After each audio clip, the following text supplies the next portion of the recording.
4th win. His ERA a touch below 4.5. Knocking at the door 200 innings, which he will undoubtedly surpass here this evening, which for him has been pretty much a seasonal ritual, as he's done that quite a bit. Gone 32 starts or more quite a bit. This is start number 33 tonight. The umpires for the game tonight. Andy Fletcher has the plate. The crew chief, Jeff Nelson, is at first. Les Diaz at second, and Manny Gonzalez is at third. So the rain has gone away, and hopefully it's entirely out of the area, as Ricky Renteria talking with Don Cooper before this one starts. Those are going against a good one tonight. Trevor Bauer going to the mound, and Terry Francona. Not exactly sure how many innings he wants him to go. Depends on the pitches, depends on the stress, and depends on how he's feeling in preparation for a decision made on whether he'll be able to pitch in the playoffs or not. You want rain? We got rain in 2018. We've got plenty of rain this year, some snow, a few delays, but all things considered, there's a precious few left, and eventually we're going to play them. Maybe not at the scheduled time, but eventually we are going to play them. We get them in with the best of them, don't we? That's exactly right. And they've thrown the ball around the infield, which means we're ready to play baseball, and I'm ready to turn it over to my soggy play-by-play partner, Jason Benetti. Yeah, double meanings of the best. Thank you very much, Steve. Really appreciate it. Lindor, Brantley, and Ramirez are going to bat here in the first, as James Shields looking for his 10th season of his career. He's gone over 200 innings. Remarkable what he's done in terms of longevity. And also, you look back to 7 years ago, he completed 11 games, a number that in a year when we may not have somebody with 4 complete games looks otherworldly. Well, durability has been phenomenal, but he's got his hands full with Lindor, who's handled him very well.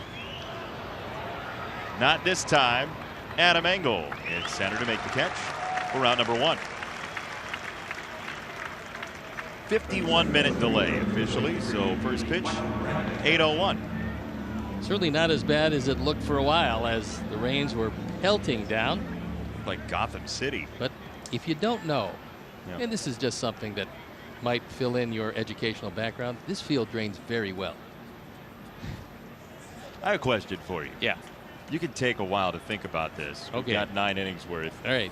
When have you been at a baseball stadium recently where somebody said, this thing doesn't drain at all? Yeah, never. Sewage back up? Nope. Well, Dodger Stadium. Oakland Stadium. Yep. The whatever they're calling it, Coliseum. Yeah. O.co, O.com, something or other. Yeah, that occasionally will back up. As a ballpark, it'll entirely back up. Sometimes it's next to itself. I think first pitch may have gone past your bedtime. You're exceptionally witty tonight. Ball and a strike on Brantley from Shields. Brantley having a big year. This is a great comeback year for him. Had some injuries, now entirely healthy in this final year before free agency. Picked a good year to have a good year.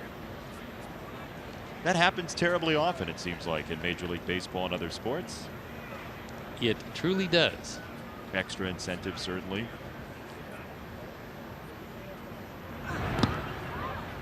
You look at Brantley 2 years ago, they lose him. They still end up making the World Series. Last year, 90 games. He was an all-star, but still missed a good chunk of the season. Could you make an argument for him for comeback player of the year with that?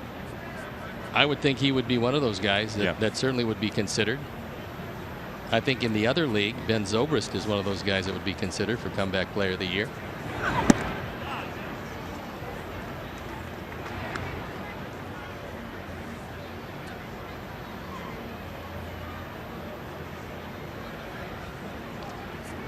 Brantley this year with that slugging percentage at .471, one of the best of his career. His 2014 season was truly remarkable. 45 doubles, 20 home runs. He drove in 97. On base plus slugging nearly 900.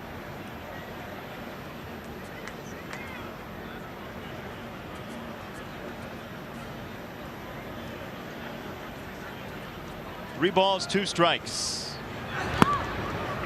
Downstairs, it's ball 4 and a 1-out walk. James Shields you know sort of what he throws, but sometimes he will sprinkle in the surprise every once and again. He throws a lot of stuff.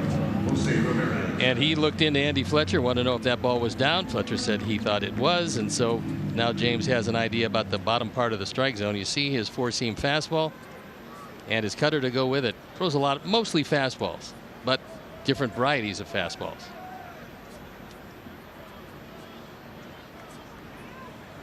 One on, one out. Ramirez, who's a bona fide MVP candidate for the Indians here in the American League. And he is a case where you see baseball players saying, well, I don't know how much playing time I'm going to get, or you worry about whether or not they can develop.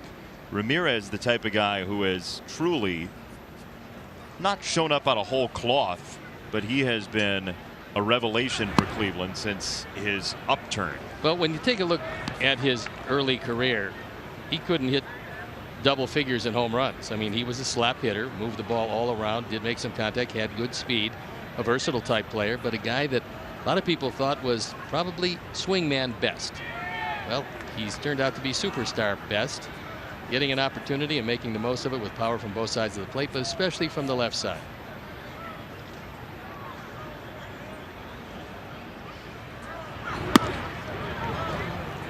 Called ball 3. If James wanted the earlier one that was ball 4, he certainly wants that one. A little bit low. Coop may have laughed himself into a cough there. Yeah, occasionally you start bringing up some stuff from the 50s. We need to not start games after 8 o'clock. In the air, third base side. Yolmer Sanchez alone on the left for out number 2. The 3-0 green light was flickering yesterday, and it does here as we check in with Chuck Carfine. Hi, Chuck. Hey, guys, you're talking about James Shields in the 200 innings, so he's now 2 outs away from 200 innings for this season. To give you an idea of what that has been this year, he's got the 8th most innings of any pitcher in baseball. 200 innings used to be commonplace, but this season you may only have 11 or 12 pitchers in all of baseball reach the 200 inning mark, and here is James Shields at 36 years old on the cusp of doing that, and he's having his best season ERA wise since 2015. It's now in the 4s, so it's been a nice comeback year for James Shields. Yeah, it certainly has, as this ball's labeled to left field on a line, and Nicky's on there for out number 3. 1 out walk does no harm to big game James. No score. Sox will face Bauer after this.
Lineup of Chevys, Fords, Mitsubishis, Genesis, and Hyundais at the best price. Go to webcars.com. Sanchez, Garcia, 2 switch hitters, then Palka and Garcia, Narvaez, Davidson, Delmonico, Moncada, and Engel.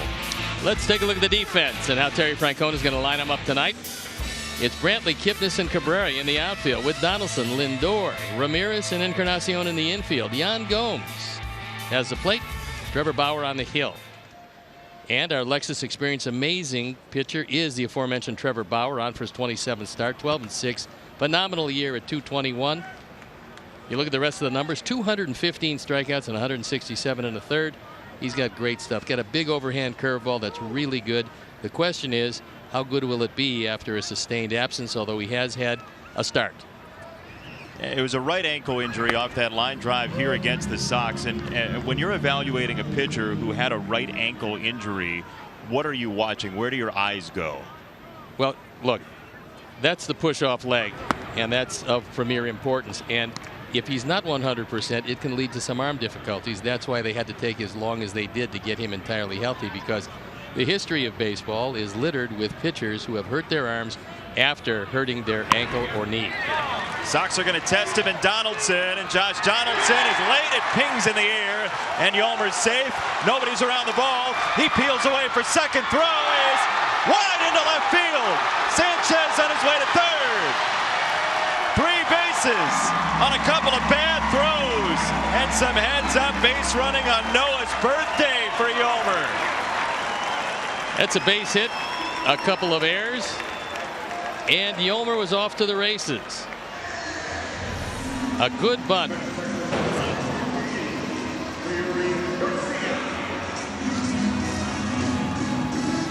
Real good bunt and good base running. Good base running. Donaldson had a tough play. Donaldson has had some shoulder problems, and Yolmer testing him out. Off balance throw. Wide of the bag. And then, as the ball gets away, Yolmer takes off and forces another error after that. Well, you've got a third baseman who you said has struggled to throw at points, and you've got a pitcher coming off an ankle injury. That's a nice combo to bunt on, as Garcia chops it foul for strike 1. Birthday number 4 for little Noah, by the way. And there's going to be 2 errors charged on that one eventually. It is a base hit. It's E5, E4, so it is a base hit. 2 errors on the play.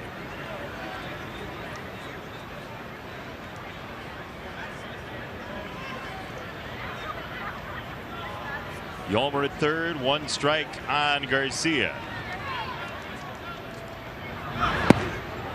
Slider broke late, 0-2.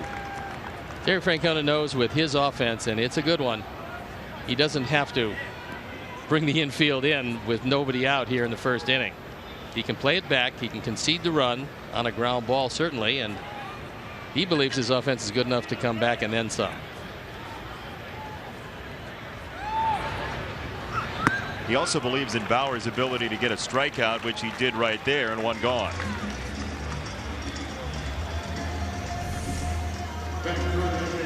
That's that curveball we talked about, which is a lot bigger than Corey Kluber's. It doesn't have the late sharp break, but it breaks very quickly. I mean, it's a terrific curveball, and Bauer was using it unbelievably well when he went down. Abreu was not in the lineup, so that takes one memory out of the equation for him. It's up to Daniel Palka. He swings through one of those curveballs. His is more 12-6. Kluber's is middle of the clock to 6. Well, I think Kluber can pretty much do whatever he wants with it, and that's really the difference. Is he's able to move the ball around within the framework of finger pressure and everything else that he uses. Bauer has a wonderful breaking ball, but it is a sharper, bigger breaking ball. There it is for a strike. Basically put a white lab coat on Trevor Bauer. He likes to mess around with pitches, and he throws everything. He will do that. As you see, the curve of the fastball, the 2 biggest ones with the slider and cutter, they look almost the same. Maybe a little more depth with the slider. To first base, Encarnacion steps on the bag, holding Yolmer at third. 2 out.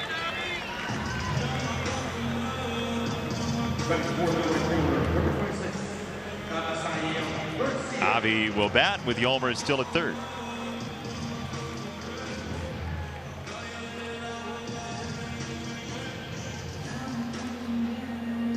Here's one thing that probably will come into play, even with Jan Gomes, who's a good one behind the plate. Bauer has 12 wild pitches this year. That is a whopping total.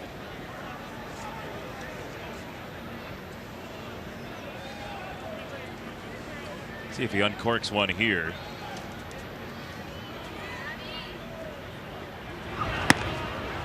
High swinging strike. Avi's going to go under the knife. Here's Chuck. Yeah, we found out before the game he's going to need arthroscopic surgery on his right knee. It's going to happen on October the 2nd. He says he hurt his knee. Get this.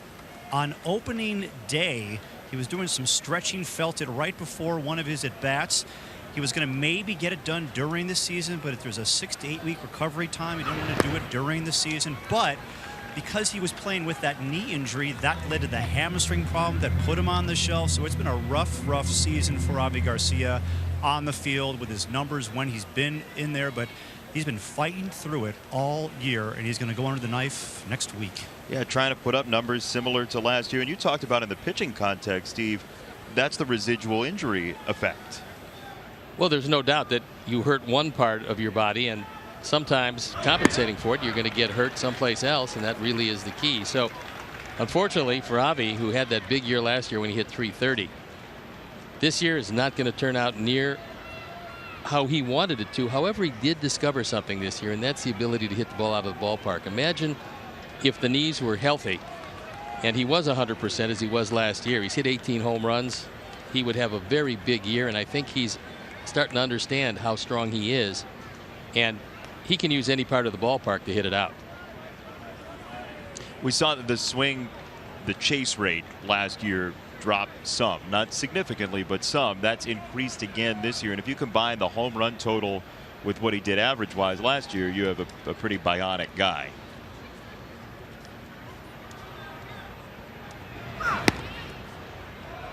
There's one thing, when you don't have a solid base to hit from, and if you have any knee injury or any knee problems at all or any residual soreness, you're not hitting off a solid base, and consequently where it shows mostly is you start to swing but you can't check it up because you feel the pain in your leg, you kind of float with it, and your hands go right with it. And I think that probably produced a lot more strikeouts this year than Avi experienced last year on that breaking ball low and out of the zone. 2-2. That ball's hit in the air, left field. Brantley at the warning track. It is gone! Surgery can wait.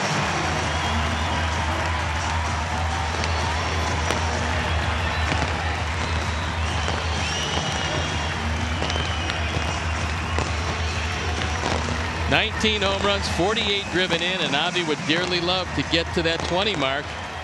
He's just one away. A towering home run. Our Ford home run replay. This is a hanging curveball. And it is enough to take it at least 15 rows back.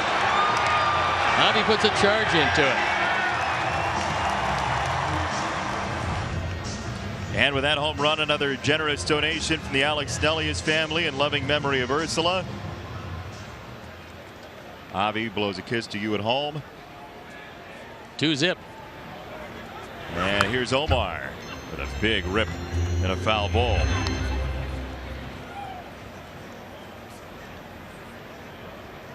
So Trevor Bauer gives up his first home run since August the 11th and just his second since the end of July. His fourth since the end of June. I mean, when you look at his numbers, he's pushing 170 innings, knocking at the door a couple innings away from it. It's only the 9th home run he's given up.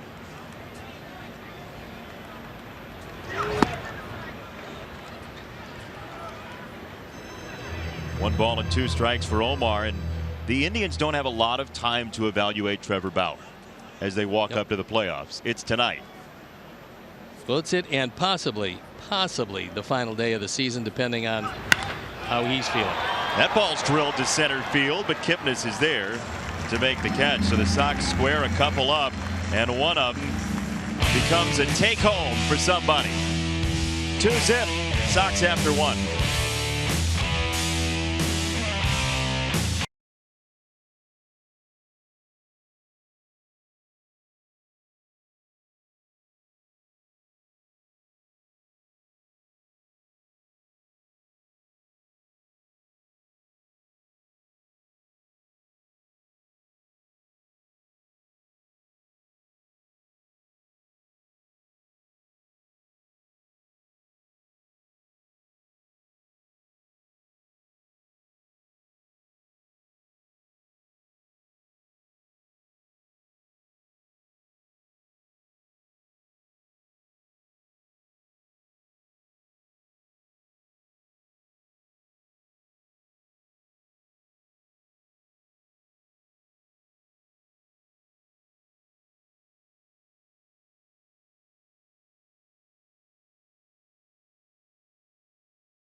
tonight's game. And we'd like to welcome all the White Sox fans watching and streaming tonight's game on Xfinity. That camera shot courtesy of Jim Angio, our director for White Sox telecast, Bulls telecast for 40 years. That's all.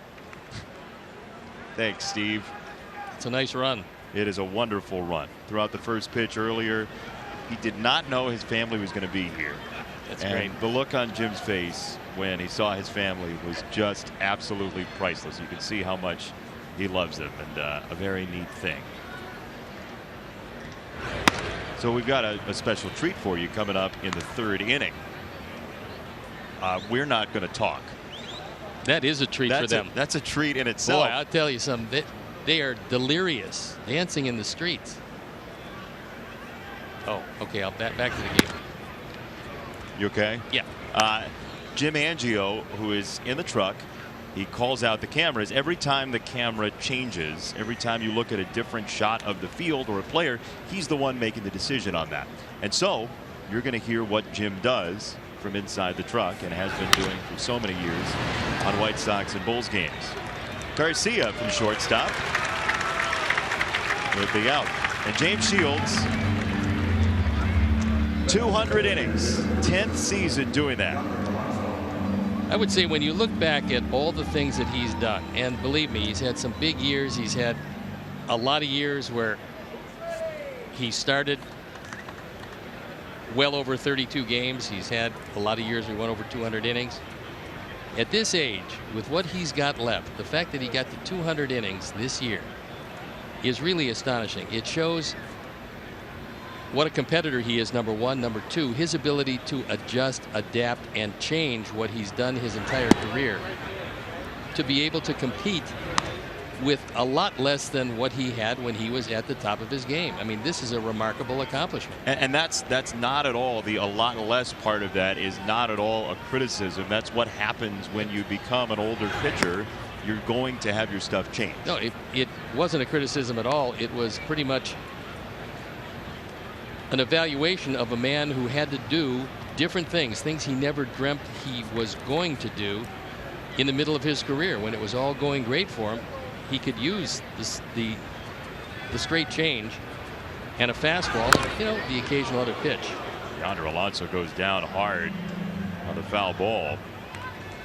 When do you, I guess, how do you feel that? How do you know the stuff is changing? Hitters tell you. Yeah. I mean, James is at the point where he was giving up a ton of home runs.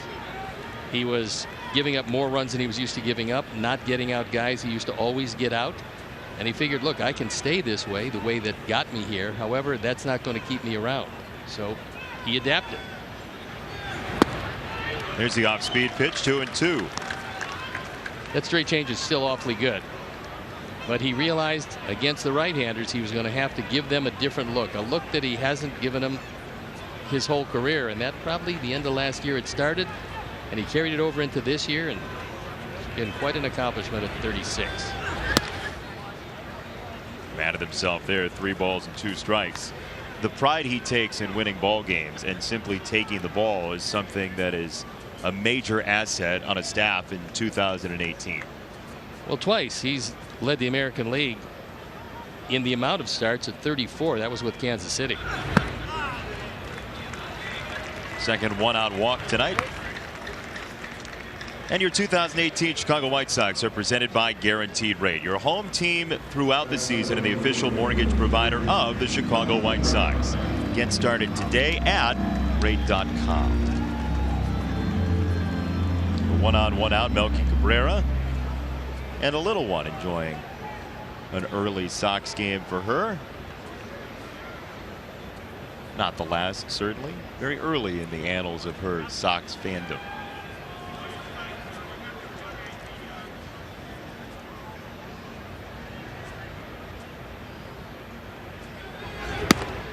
Melky takes ball 1.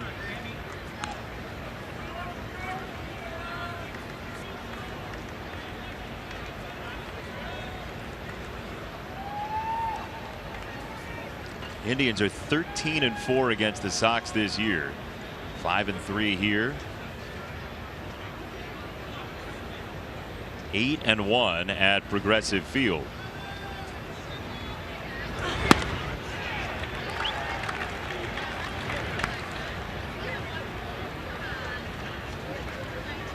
Don't forget Fan Appreciation Night tomorrow night.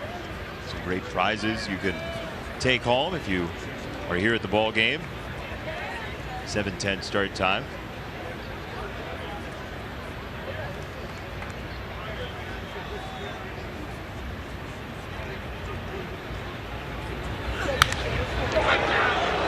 It's wide and foul, 1-2. Melky roped that one, but it was way foul.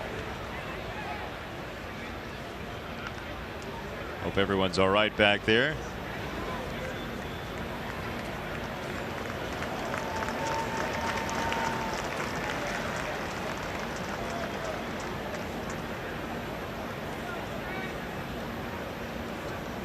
Ball and 2 strikes. Alonso at first. Checked it up. Melky wanted to swing and didn't.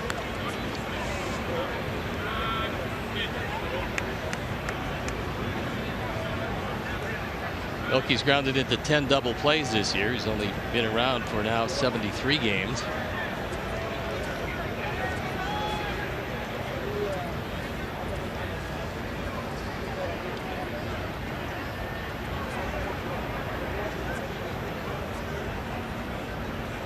Long hold, 2-2.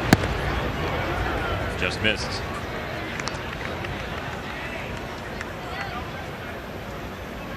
Sox took the lead in the bottom of the first on a 2-run homer from Avi Garcia. Now Coop hoping that Shields can find himself a strike here on 3-2. More ground ball.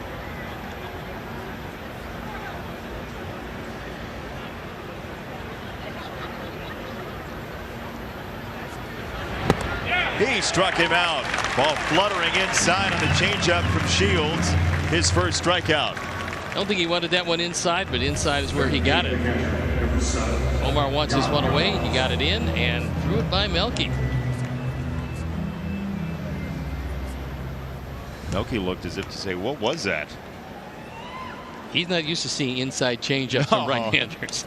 He's used to seeing outside changeups. Yeah, that ain't supposed to happen. No, that's where that one was intended. Just didn't quite get there.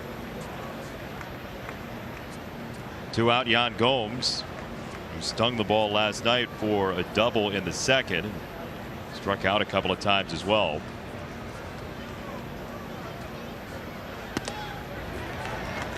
Fastball for strike 1. Gomes was trying to pull everything last night. Has tried to pull everything in the 2 series we've seen him so far. 2 recent series. If that's the case, which it normally is with Gomes, you can throw it outer third, get him to roll over on one to the left side.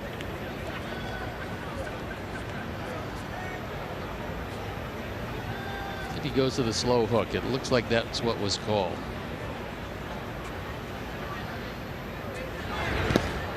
And the dirt a little faster than the real slow one. And you see where Gomes has hit the ball. You mentioned he'll pull it. Yeah, lately he's been pulling just about everything, although he will go to right field on occasion, as you see.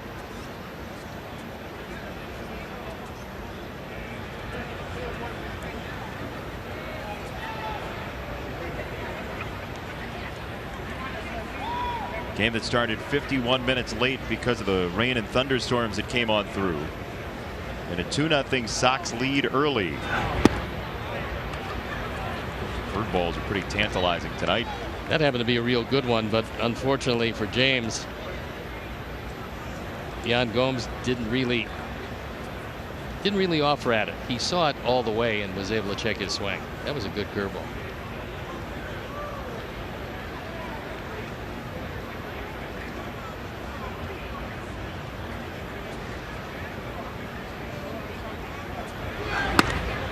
Inside, 3-1. A lot of pitches this inning for James Shields, up to 32 here in the second.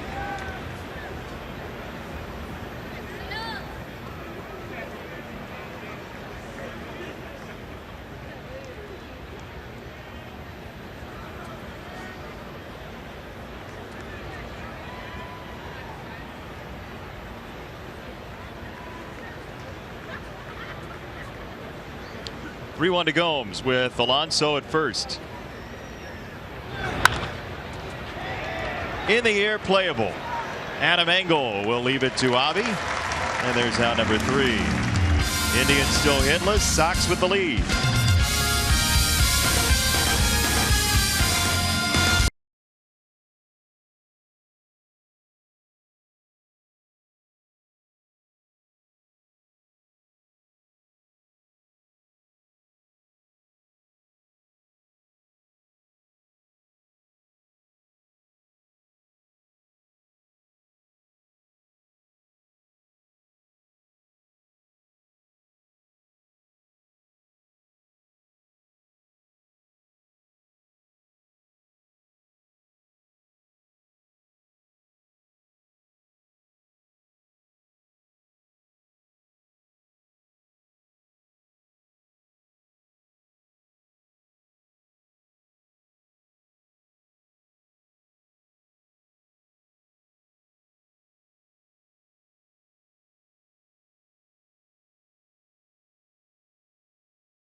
To describe Jim as a director, here's what they said.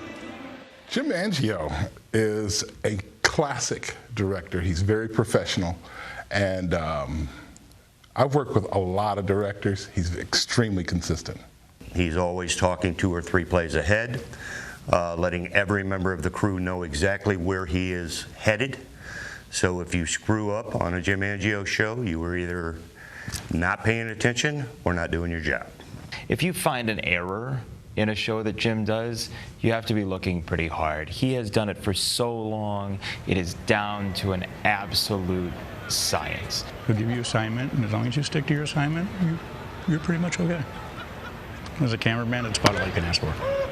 There's no details that he doesn't cover from time he gets there to the time we leave after a ball game. I mean, he covers all the bases. He's very meticulous and very particular, and he gives very clean instructions, clear and clean instructions to cameramen on what to do in every situation. Very organized, concise. It doesn't get any clearer than the commands he gives, and I love following all of his commands. It's been a top-notch director working with him. Some great praise, and while you were hearing that, Jim Angio was deciding on 3 or 4 camera shots on that line drive from Matt Davidson. So he can multitask. Can do that. 1 down for Nicky. That ball's ripped foul first base side. I suggested, and it didn't end up working out, I suggested that we switch spots. You and I cut the cameras, and Jim Angio do the game. I think Jim could do the game better than we could cut the cameras. Unquestionably. Yeah, I think that the viewers would be the real losers there. Well, watching 8 angles of 1 shot. That's right. And us bicker over which shot to take. Where to go. You heard about those clear, concise instructions that Jim gives as a director? Yeah. Imagine what we would have done. They would be. No, don't take. Well, maybe. Not that clear or concise, but they'd be instructions. 0-2. That's strike 3. Bauer. There's 2 outs here in the 2nd inning. Xfinity X1 customers say, show me the Chicago White Sox. Into your X1 voice remote and get live team stats on your TV. Change the way you experience TV with Xfinity X1. Little known fact, if you say, show me the money into your X1 voice remote, Jerry Maguire plays. Try it. Can't beat that, I don't think. Good movie. Yeah. Help me help you, Steve. That's it? Yeah. Okay. 2 down for Moncada. Takes a strike. The old two-seamer swings back for strike one.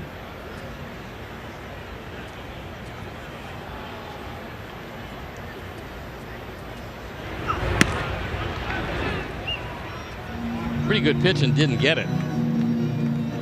Andy Fletcher thought it was, I guess, wide, but Yohan got a break. He deserves 1 or 2 of those. Yeah, he's been rung up a whole lot on pitches off the plate. 2 balls and a strike from Bauer.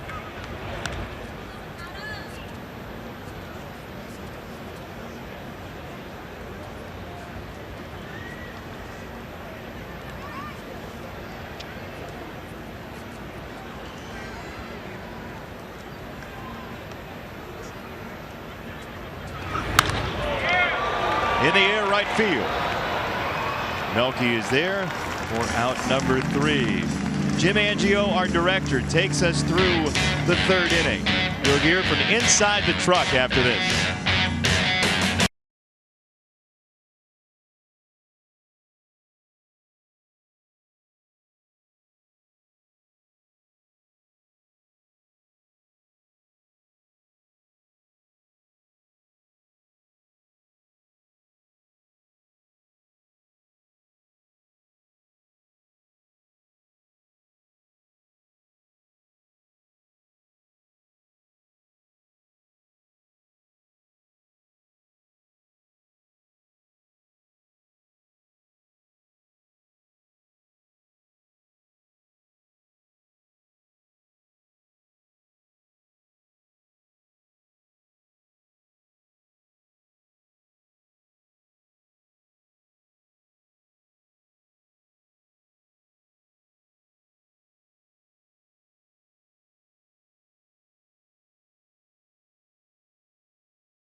Director Jim Angio. And ready to dissolve camera 4.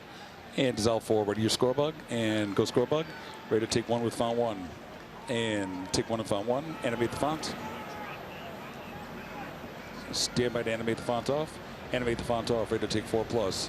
And take 4 plus clear. Ready to take 2. Batter goes deep. 4 with the batter. 1 with the batter. 5 to the pitcher. 7 to the Indian dugout for a home run react. Ready 1. Take 1. Ready to take 7.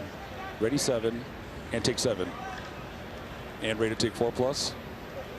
And take 4 plus clear. Ready to take 2. Ready 2. Ready 2.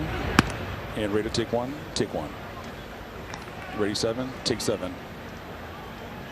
Ready 6. Take 6.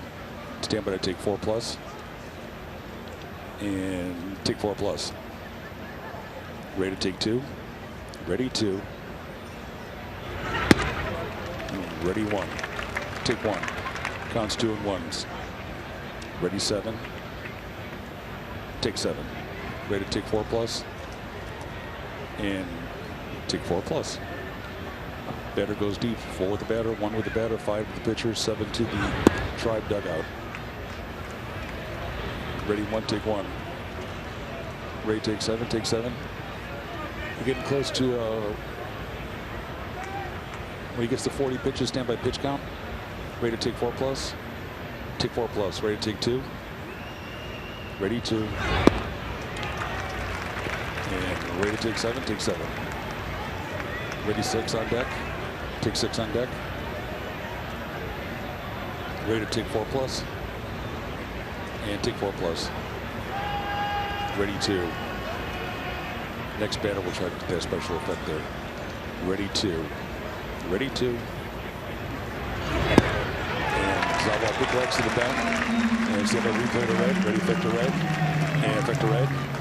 And roll red. Location, location, location. Ready X.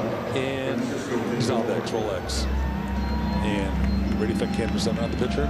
Effect 7. And ready to take 1 with the batter. Batter, yep. Ready to take 1 and foul 1. Take 1 and foul 1. Stand by to take 4 plus. And take 4 plus. Pitch 40 coming. After this pitch, stand by pitch count off the scoreboard. Ready to take 2. Stand by pitcher on 7. Pitcher on 7. Ready 7. Take 7. You go pitch count.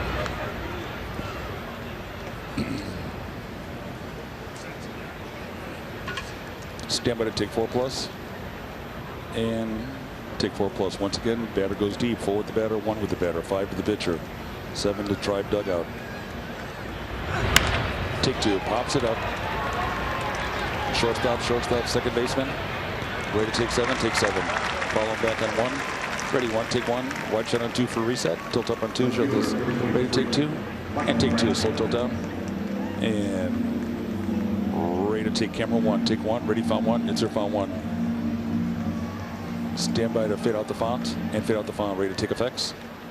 And also show B. And take effects. And ready to take camera. Ready to take 2 in the hole. Ready, camera 2, ready 2. Once again, batter goes deep. They're all lefties here. Ready, batter, ready 4, ready 2. Ready 2. Ready 1. Take 1, ready 7. Take 7. Infield defense in 2, please. Ready to take StatCast with your shift. And take StatCast clean. Yep. Ready to take effects clean with infield defense. And ready to take effects. Take effects. Stand by to take 2 in the hole. Ready to take 1. Take 1. Counts 1 and 1, 2 outs. Ready to take 4 plus. Take 4 plus. Nothing big happens. Stand by camera 3. Stand by camera 1. Stand by camera 3 to follow off Shields. Stand by camera 1 to bring in the infielder. Third baseman. Going to commercial. Ready 7. Take 7. Ready 1. Take 1. You can tighten undershot on 1. When you're clear, tail is clear. Stand by to go to head to toe. Ready 4 plus. Take 4 plus. Clear. Ready. Take 2. Take 2. And ready to take 1. And take 1. Ready to take 2. Take 2. Ready to take 1. Take 1. Ready 2. Take 2. Camera 7 at first, second base tight. Ready to take 7 tight. Take 7 tight. And you can zoom to him. Ready effect to red. And we'll done with the 2 box. And effect to red. And roll red. Thank you. Ready dissolve to B. Dissolve B. Roll B. Stand by camera 7 tight at the runner at second. All the way in the corner. Stand by to very effect back to camera 7. Yep. And effect to 7. Ready found 1 on the runner. Oop. Ready to take 2. Clean with the bug. Take 2 clean with the bug. We're done with the effect. Ready to take 7 and found 1. Take 7 and found 1. Things show V. Ready to take 4 plus. Take 4 plus clear. 5 you've got lead runner Cameron. Second base. Head to toe. Ready 2. Ready 2. Ready 2. Ready 1 with found 1 in the batter. Take 1 and found 1. Stand by camera 7 on the pitcher. Then we'll go to 5. Ready to take 7 clean. Take 7 clean. Ready to take 5. Take 5. Ready 3 extra clean. Take 3 extra clean. Ready to take 4 plus. And take 4 plus.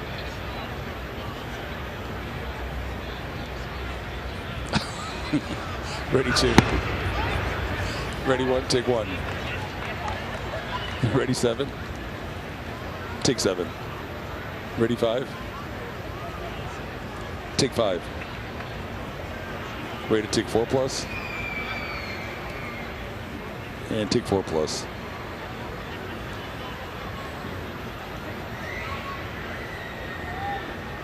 Ready 2. Take 2. Ready to take 5. And take 5. Ready to take 2. Take 2. Ready 5. Take 5. Ready 2. Take 2. Ready 5. Take 5. Bring him in the dugout on 6. Ready 6. Take 6. Ready to take 7 tight. Go tight on 7. Ready 7. Take 7. Ready to take 6. Take 6. Ready effect to red. Effect to red. And roll red. Ready, dissolve the B. Ready, B. And dissolve B, roll B. Standby Y audio. Track audio of Y. And dissolve Y. Roll Y. Track audio all the way to home plate. Standby effective 5. Extra clean. A little bit looser on 5, Cameron. And effective 5. Extra clean. Ready to take camera 7. Take 7. Ready to take 4 plus. And take 4 plus clear. There are 2 outs. Standby music going to the break. Just a reminder, camera 3's falling off Shields. Camera 1's bringing in the third baseman. Billy on camera 7. If you could find number 47 Bauer for the walk-on, that'd be great. I don't know if he goes down the tunnel, but try to keep an eye out for him, please. Watching 1 live, 7 can shag. Rated 5. Take 5. Rated take 6. Take 6. Ready to take 3 extra clean. Take 3 extra clean. Ready to take 1 in the bug. Take 1 in the bug. Tilt up just a nudge on 1 there loose. Thank you. Ready to take 4 plus. And take 4 plus clear. Just a reminder, 1 has lead runner. Ready 2. Ready 1, take 1. Pitcher 3. Ready 3. Take 3. Standby. Ready 5. Take 5 and zoom. Ready font. Insert font. With your tallies clear, come back head to toe. Ready to take 1 clean. Take 1 clean. Clear 5. Ready 4 plus. Ready 4 plus and take 4 plus. Ready 2. Take 2. And ready to take 1. Take 1. Ready to take 5. Head to toe on 5. Ready 5. Take 5. Ready 2. Ready 7. Take 7. Ready 3 and a 2 shot of the runner. It's ready 3. And take 3. Batter on 5. Ready 5 and take 5. Ready found 1. Insert found 1. Nice job, guys. Nice job in video, keeping up with everything. Nice job, Dougie. Joe V. Ready to take 4 plus. Take 4 plus. Baby Hawk. Ready 2. Runners at first and second. 1 has lead runner. 5 has the backup runner. They're not holding them at first. Don't worry about the pickoff. If there is a pickoff, they'll possibly be ready to go to camera 2. 7 is shagging. Ready to take 5. Take 5. 2 shot of the runners and 3. Jamie runners at first and second. Ready to take 3. Take 3. Ready to take 4 plus. Take 4 plus. Ready 2.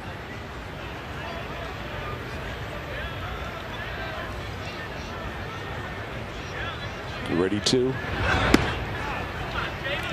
Ready 7. Take 7. Wait for Jason and Steve to ask a question. Ready 5. Take 5. Ready take 4 plus. Take 4 plus. Our question is, can you keep doing it? This is fun. Really? Ready 2. Jimmy, get back to us in the 7th. Ready 2. Ready 2. My heart's still in my throat from that first pitch. Ready 5. Take 5. Ready to take 6. Take 6. Ready to take 4 plus. Take 4 plus. Thank God I had the cardiologist appointment tonight at 10:15 this morning. He directs and ad-libs. By the way, the doctor also takes care of your aunt, he told me. Ready 2. And dissolve all pitch tracks. Ready take 3. Take 3. Here comes Coop. No action in our bullpen. Pitcher on 7. Ready 7. Take 7. Ready to take 3. Take 3.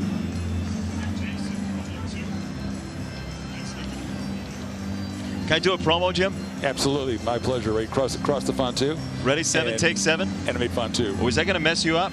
Not at all. Head to the ballpark for the final $1 Hot Dog Wednesday of the season tomorrow night as the Sox take on the Indians, 7:10 p.m. Brought to you by Securian Financial, who can help make every moment count. Find out more at Securian.com for tickets. Visit I'm not done. Visit whitesox.com/$dogs today. You can lose the font. And lose the font.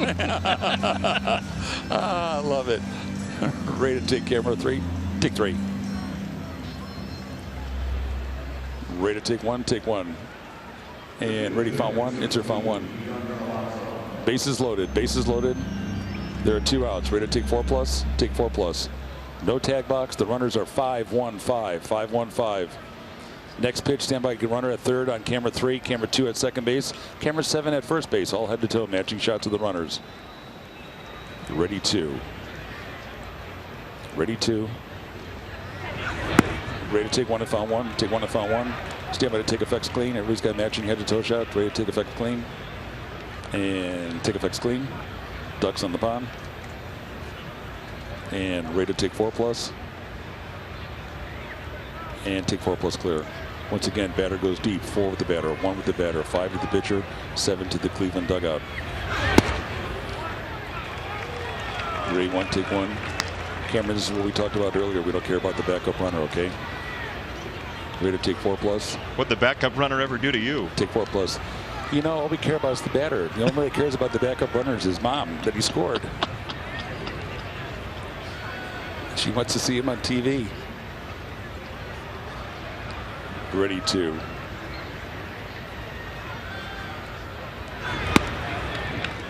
Ready 1, take 1. Ready 7. Take 7. Ready to take 2. Ready to take Statcast clean.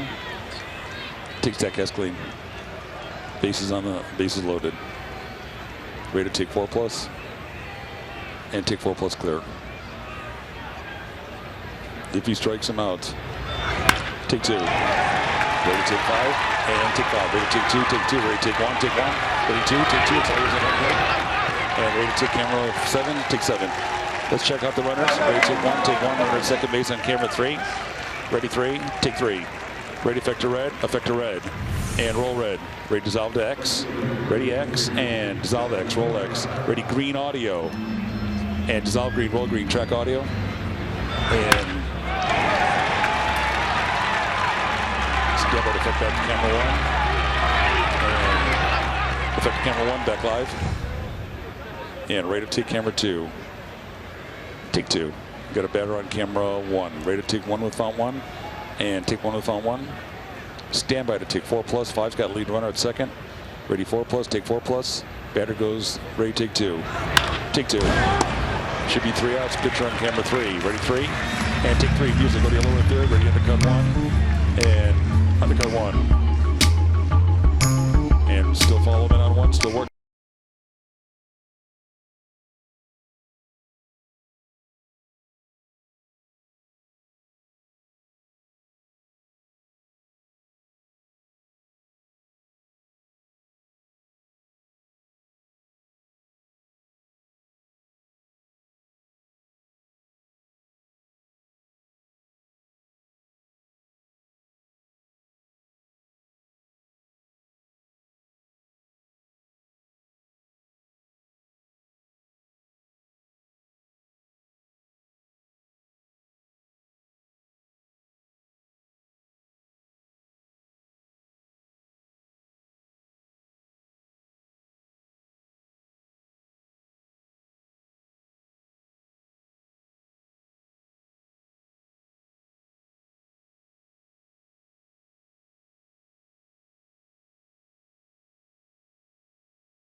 Angio coming up shortly. We're just going to get him a drink of water. So we're doing this Rocket Mortgage breakdown. Trevor Bauer, a 1.89 ERA last 5 starts against the Sox. And he's got quite the routine, Steve. Yeah, let's take a look at this. This is what he does when he gets out there. couple things to loosen up his arm, actually. He throws twice out to center field and then comes sprinting up over the mound to get his arm loose. He's the only pitcher in baseball that does that. He has a distinct routine. He uses it all season long, and for him it works, and that's all that counts. Does it work? And now back to our director and a tryout to call the Arlington Million, Jim Angio. Here they come spinning out of the turn. Ready to. Ready to. Take two. And ready to take 12 extra clean. And on camera, take 12 extra clean. I'm watching you. Hi. Hello. We're extra clean along with take 12. Yeah, that's it. Hello. What's extra clean mean? No graphics, nothing, just a plain old camera. All right. We're ready to take two of the bug, take two of the bug. We're ready to take camera of one with the bug. Ready to take one and found one, take one and found one. And stand by to take 4 plus.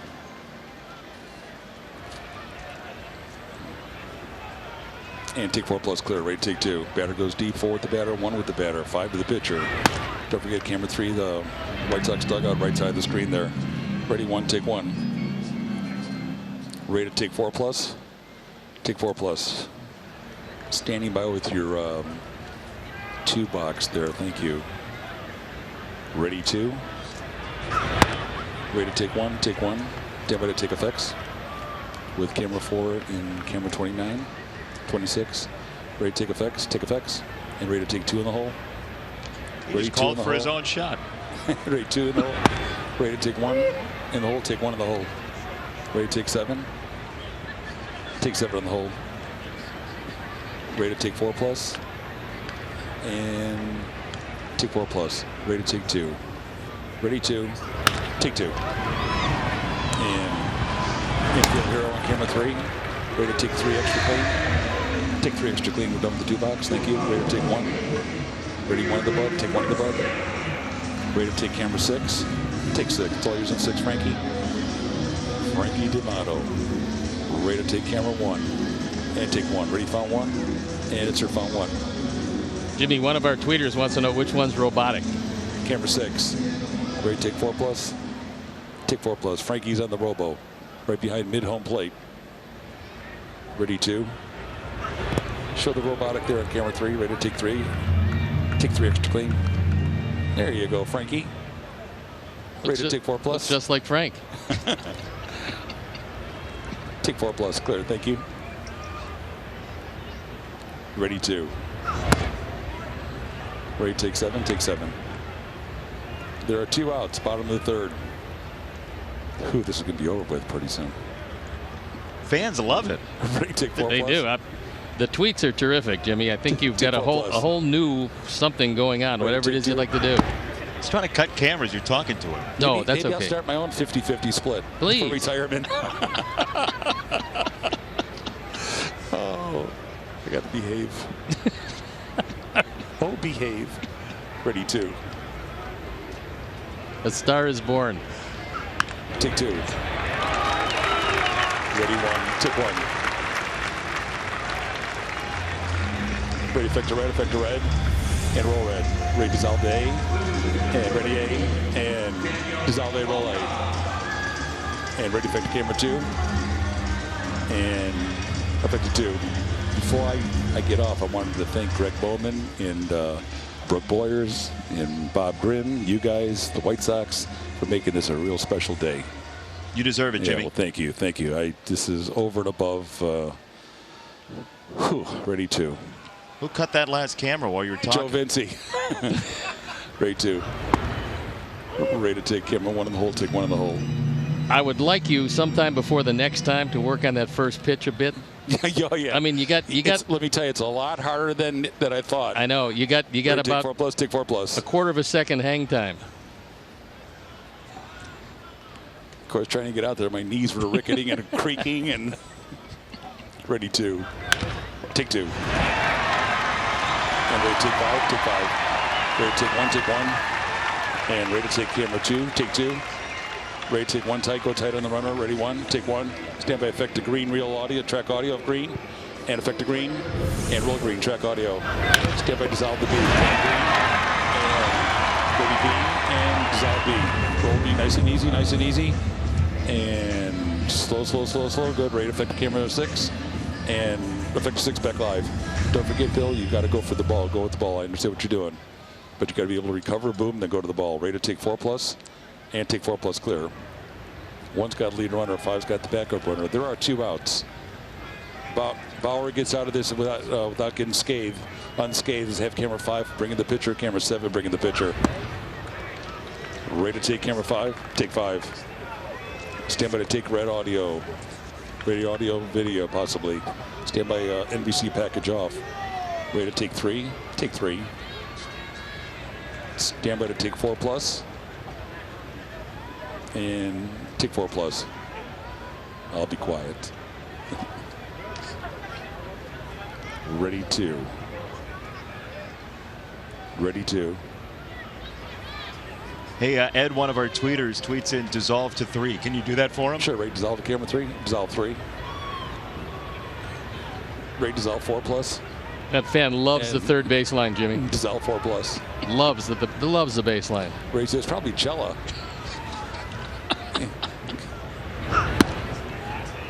Ray, take red, take red. Let's take a look at StatCast AI, powered by AWS. And in the first inning, Avi comes up, and it's a towering home run. His 19th, which is a career high. Exit velocity 105.4. And package up to 4+. 1 has lead runner, 5 has the backup runner. Ready 2. Ready 2. Ready take 5. Dissolve all pitch reps. Ready take 5. Take 5. Nice job, Kenny. Kenny Lyle's the camera 4. Put your hands together. Ready to take 2. Take 2.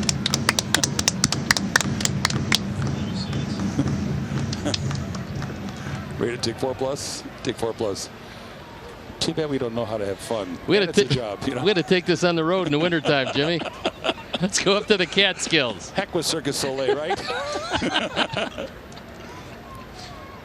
Nobody leaves baby in the corner. Ready 2. Ready to take 5. Take 5. And ready found 1. Insert found 1. 2 shot the runners on 3. Stand by to take 3 clean. Take 3 clean. Ready to take 4+. And take 4+. 1 has lead runner, 5 has the backup. Ready 2. After double headers, yes. Ready 2. Ready 7. Take 7. Hey, Jim, a fan has tweeted me asking, do you have sore throats after games? After double headers, yes. That's 8 hours of constant talking like this, yes. I just want some quiet, some hot tea, and, go to sleep for 12 hours. He said 10 minutes ago I had no clue what he was saying, but now I know that 4+ is the center field camera. Take 4+, take 4+. Good job. I'm retiring if he wants to put it in an application. Ready 2. Take 2. Should be it. And let him tag him, follow him off, music, and go to your lower third. Thank you, everybody. You are awesome, Jim Angio. The absolute finest. Thank you. James Arthur Angio. Tremendous work. We'll miss you.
Next year, and Abreu comes up, don't worry, we will know if Abreu goes deep, 4 with the batter, 5 with the batter, 1 to the pitcher, and 6 to the bombs. The 4 to the batter, 2 to the batter, 3 to the batter, 4 to the fireworks, all that.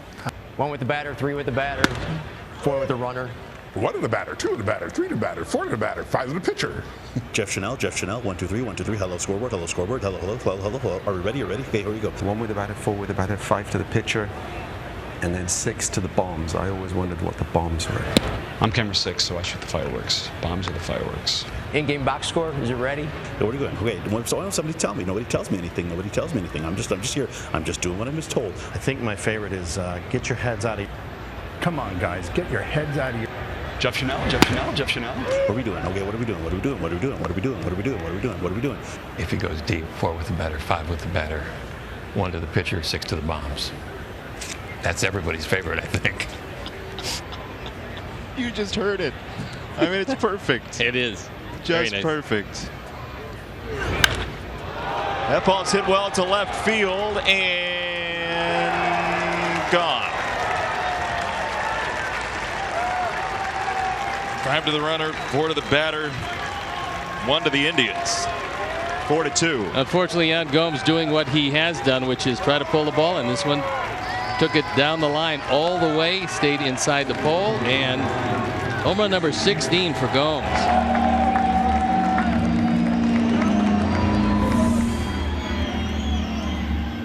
Looked like a cutter on the Ford home run replay. This one was supposed to be low and away. Didn't quite get it there as Jan Gomes reaches out, hugs the line the whole way, and lands inside the pole.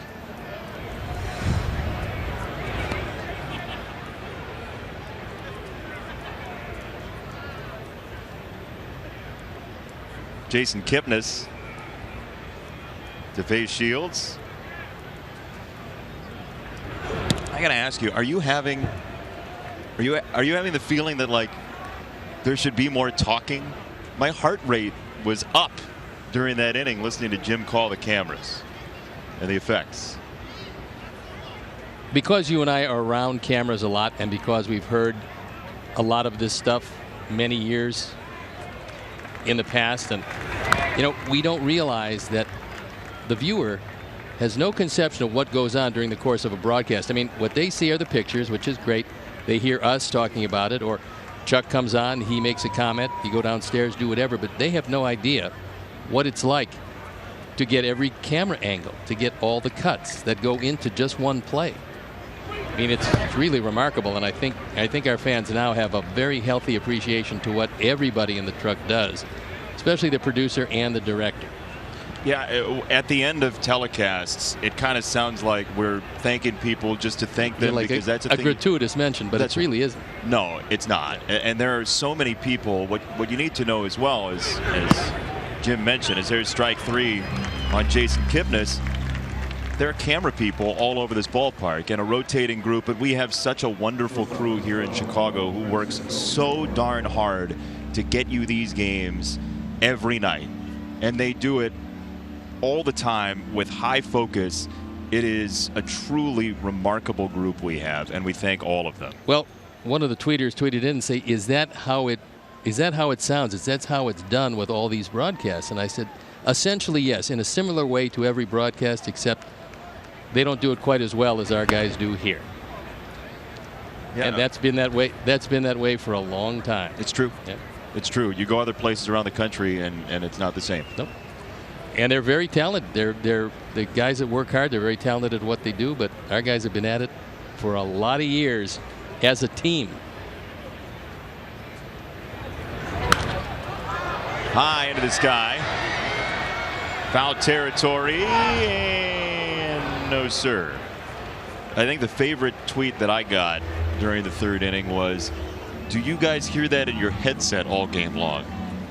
Could you imagine how crazy we would be if we had Jim calling out everything he's calling out in our headsets? Yeah, that would be a little difficult. But we would get the job done, just not quite as well. So 4-2 Cleveland here in the fourth. Lindor, then Brantley. Rerun inning in the third for the Indians. Nicky gets there! I think he's hurt, but what a play that was. And unfortunately, it looks like the right shoulder as he went down. An unbelievably good play by Nicky Delmonico. And hopefully he's okay because he was banged up when he hit the ground. I don't think he could throw the ball, Steve. Didn't look like he could throw. Well, hopefully he is okay, and now he's trying to walk it off. But he landed hard. You see him put the hand behind him. And he gives a sign that he is okay. What a play that was by Nicky Delmonico.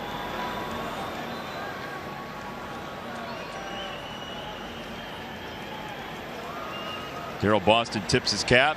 Brian Ball, Ricky Renteria, Herm Schneider. Herm wants an answer. Nicky says, go away, I'm good. Well, hopefully it won't happen that it stiffens up as he moves along, because he took a pretty good shot. There was no protection on that dive. He was just a flat out dive.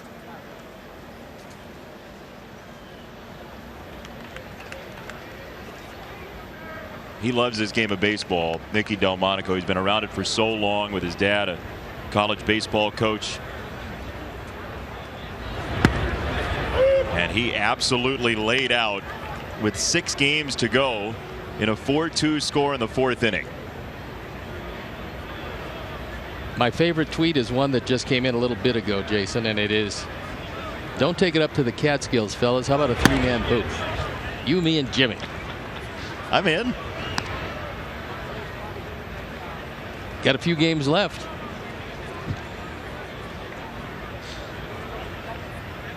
Two balls and a strike on Brantley.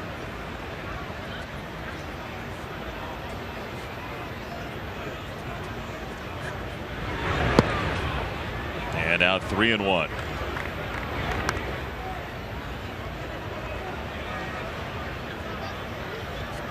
Michael Brantley's had some good years. Finished 3rd in the MVP voting in 2014, the American League, behind Mike Trout, who is going to be up there each and every year, and Victor Martinez was 2 that year.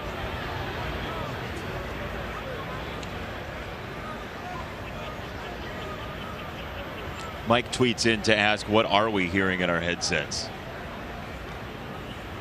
It's actually Phil Collins Against All Odds on loop. Trace Atkins, couple of, some of that stuff, certainly. Just things to relax you.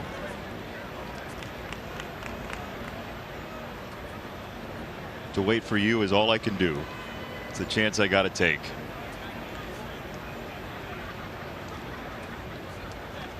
Three and 2 as Brantley works off the foul ball.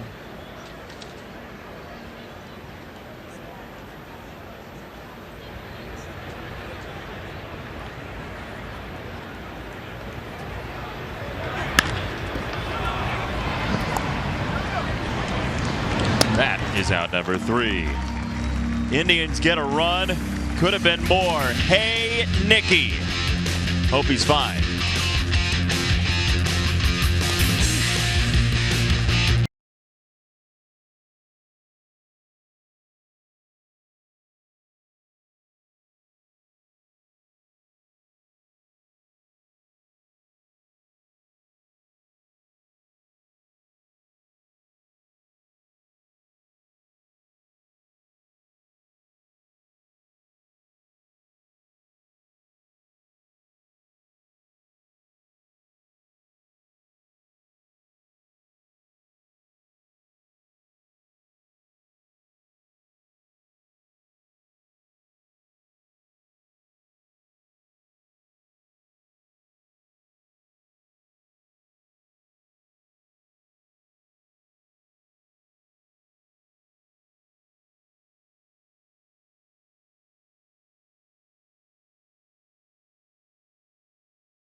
400 locations and 6,300 top doctors. Book your same-day appointment at advocatehealth.com. A little one. That's your grandson, That's Jim Oliver. Angio. Looks exactly like Oliver. That's Oliver and Company now. Yeah.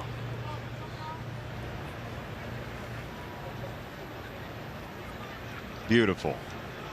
Jim Angio, our retiring director. With his grandson, who was captivated by his direction. Ready, Oliver, take Oliver.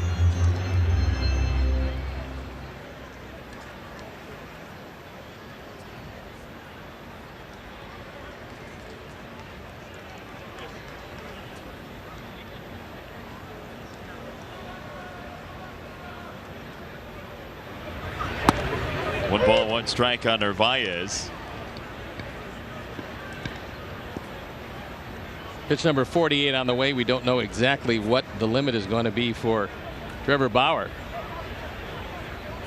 I think Terry would probably like to get him a win, but a win in this one is secondary to how he comes out and feels physical. Left side and through, base hit. Omar a leadoff single here in the fourth.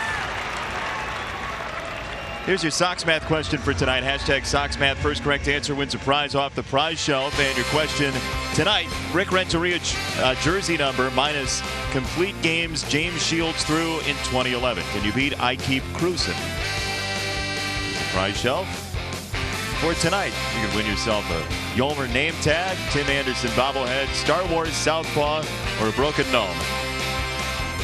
One-eyed gnome. And Yolmer still here. How is that still there? It's a keepsake from the Family Feud game the Sox played at a team event in April. And if this helps it move, there's a magnet on the back. Your moving product. Yeah. Strike one to Davidson.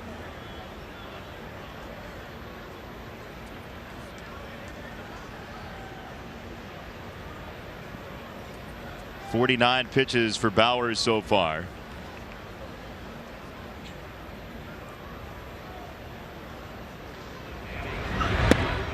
Breaking ball away, 0-2.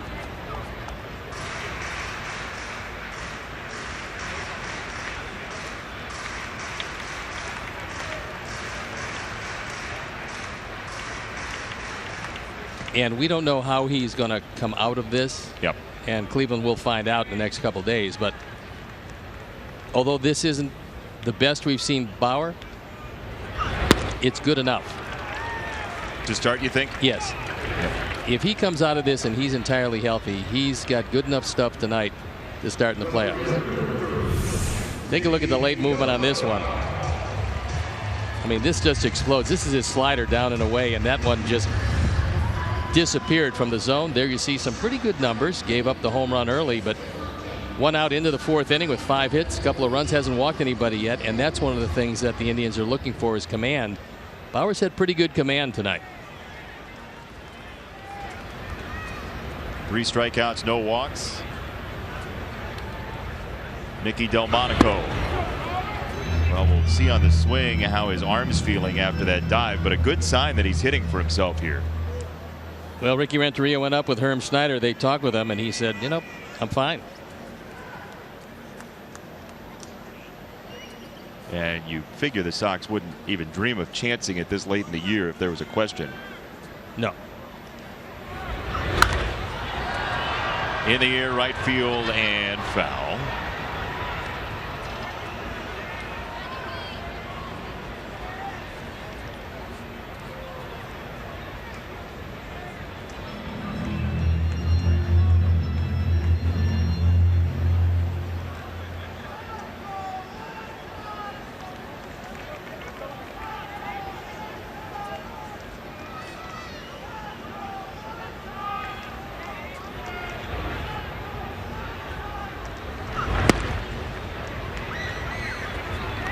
Late break going on for Trevor Bauer. The arm is certainly strong enough, and the question that the Indians will ask, and this is where Terry Francona, Carl Willis, the pitching coach, come in when they talk to Bauer about how he came out of this performance, and they won't know for a couple of days after this performance tonight.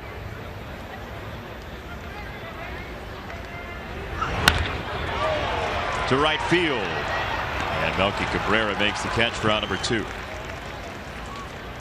2019 premium seating is available for full or partial season packages. Each area is unique and allows you to enjoy high-end amenities and the best view in the ballpark. 312-674-1000 for information.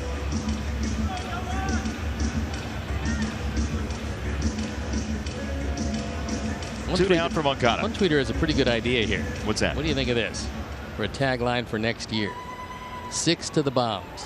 I was actually thinking it when the interview was happening. That's actually pretty good. Yeah.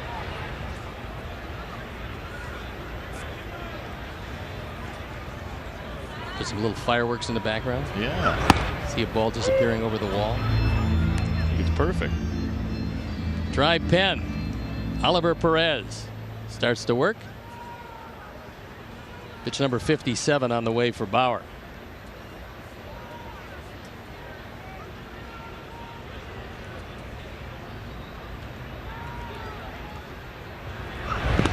Yeah, the dirt. 1 ball, 1 strike. Nicky talking to James Shields. Looks like he still doesn't feel great.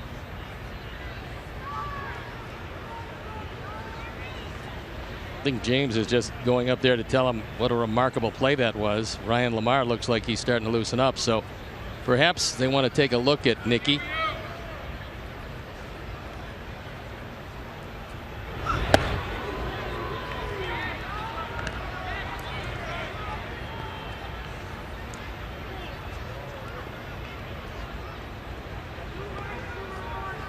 Last time up, Yuan had a good swing against Bauer, but caught it off the end of the bat.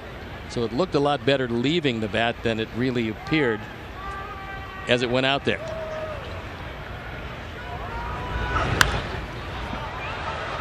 Foul left side out of play. 2-2.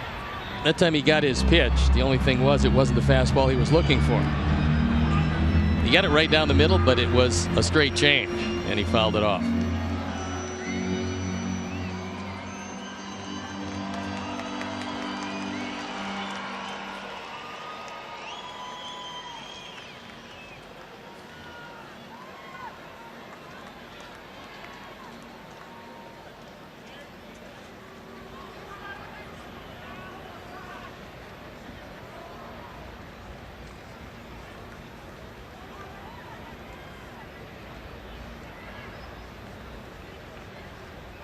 Two balls, 2 strikes. Breaking ball called strike 3. Narvaez left on. We'll go to the 5th. 4-2 Cleveland.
Ron Kittel and others on December 9th for Sox on the Beach with Apple Vacations. Stay 7 nights at the all-inclusive Iberostar Paraíso Lindo in beautiful Riviera Maya, Mexico.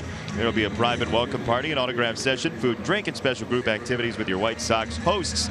Ron Kittel had quite the day today. For more on that, here's Chuck Garfon. Ready, Chuck? Take Chuck. Yeah, we know him as Ron Kittel, White Sox slugger in 1983, Rookie of the Year. But tonight, he was playing Reverend before the game. Reverend Ron Kittel officiating for Gilbert and Debbie Reyes, who renewed their wedding vows. There he is. Debbie and Gilbert are from the south suburbs. They got to tour the park. Debbie surprised her spouse by having Ron be there to officiate the wedding. Ron Kittel doing yeoman's work here today before the game. How about that? He was doing yeoman's work? No, this. Thanks. I'm just happy that that's where you went. You had something teed up on Ron Kittel, the Reverend. No, I was just wondering if they should look into that to find out if it's truly official or not. That could come into play a few years down the road. Ron did get his license to perform the service. Why, we figured as I would much. hope so, Art Chuck. It is unofficially official. Down the line and foul. Or is it officially unofficial? I think it's both. Little known fact, too, he also whittled them a pew for their home. Ryan Lamar has checked in. Nice oak pew. He did make Ron Kittel made a beautiful bat for Jimmy Angio that just about everybody on the crew signed as a keepsake from this wonderful weekend. And, you know, it was great to see everybody signing the bat. We had a little barbecue out there the other day, and Ron Kittel did a great job. It's gigantic, first of all, because it had to be that big to afford all of those signatures that were on it. We joke, nice. But Ron Kittel talented guy. Is such a curious guy and so unique. He does so many different things. Not only just hit baseballs out of the roof of Old Comiskey. And great at woodworking. I mean, just Yes. great. Making benches, making everything.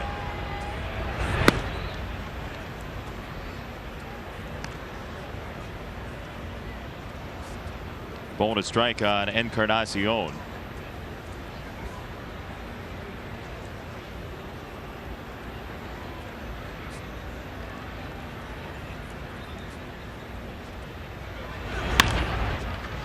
He got eaten up. Garcia has time. And there's out number 2. Here's your Sox match winner. Ricky's jersey is 17. 11 complete games and 11 for James Shields. 17 minus 11 is 6. Jay Lazowski, 14, your winner. With something off the prize shelf. Congratulations on your victory.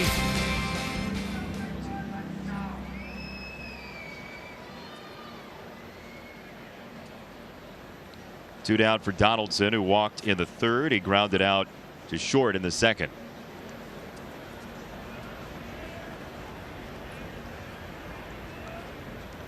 "11 complete games 7 years ago."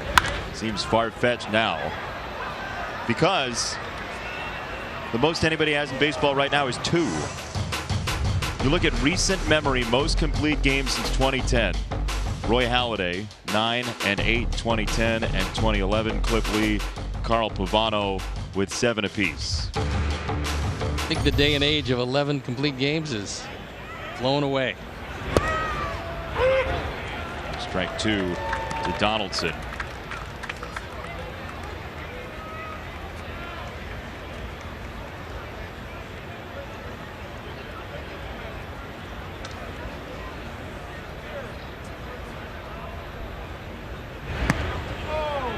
A little bit high, 1-2. I happen to be in Toronto first week of November when Roy Halladay passed away, and it was a sight to see how much the folks there cared for him and how much he meant to that community. He was a huge member of that community and that ball club for a long time. Great pitcher at the vanguard of so much development of young pitchers as well. You hear guys talk about when they came up, if they pitched with Roy Halladay, he was always trying to mentor young guys. That's called strike 3. Shields will take it. And a 1-2-3 fifth. Leila Rahimi has an update when we come back.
For Cleveland, they say, oh, let's go get into the bullpen. Here's Carlos Carrasco. Yeah, I was going to say, you get in the bullpen and you get a 16-game winner coming out. Carlos Carrasco, ERA of 3.35. His second time, not as a starting pitcher. He started 29 of them. There you look at the numbers. Another 217 strikeouts and 182 and 2/3 innings. What a remarkable year for him and for the entire pitching staff. Official put word, it all together. Official word for the Sox, Nicky Delmonico, is right shoulder soreness, as we expected. He is, like all of us, day to day. Adam Engel, Yolmer Sanchez, Leori Garcia to face Carrasco, who has made 35 relief appearances in his major league career, 26 of those in 2014. Inside out to right, and Melky. Melky lost that ball for a minute and then picked it up again. Time now for Built for Baseball. It's brought to you by T-Mobile, and the Indians were not built to play defense on the first play of the game. There it goes. There it flies. Yolmer doesn't see anybody nearby, so he takes off. Then this throw goes to next Tuesday. And Yolmer's into third.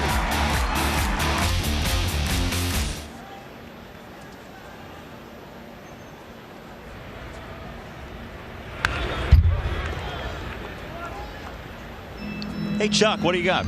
We have the Xfinity high-speed action replay, and it has to do with Yolmer's son, Noah. It's his 4th birthday today, and you got to check out what he was doing before the game. He was running the bases. We got some video, but we also want to show you what Yolmer does here with this pitch.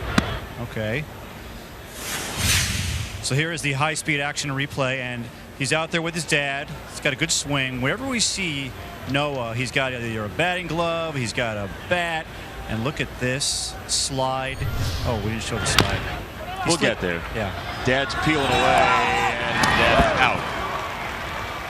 What a great tease for the slide, though. It's worth it.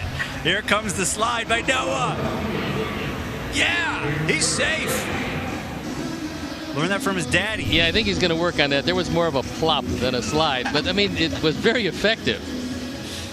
When your shoulder touches the plate first, that's when you know you did it right. Not the great technique, but you have to applaud the enthusiasm. By the way, a funny shout out I got to give to Jim Angio, because while you guys were doing that inning with Jim narrating the game, I'm watching it just like everyone at home was watching it, Yolmer, not even knowing that we're doing this, just looks at me watching the TV. He goes, "What are you doing?" So I turned the monitor around to show Yolmer Sanchez during the game. We were all watching and listening to Jim Angio direct this game. What you left out is that was while the Sox were on defense. Yolmer was at third. It really was mesmerizing. Yeah, it was number one, very entertaining. Number two, very educational.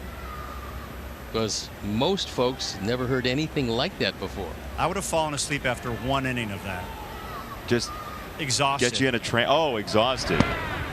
Yeah, we had multiple people ask if Jim's ever done auctions. If he's ever been an auctioneer. A bad idea. All the taking, though, you have to bid in order to take. Ready to take two. Put that vase down. Don't take that yet. It also sounds like Simon Says a little bit, too. Yeah, a little bit. Simon Says, go 7. Take 7. How recently have you played Simon Says, Chuck? 35 years, 40. I guess I did that wrong. No, it was great. Okay. I was just wondering if you frequently did it. That's why it came to mind. No, it's been a long time since summer camp. Here's Daniel Polka.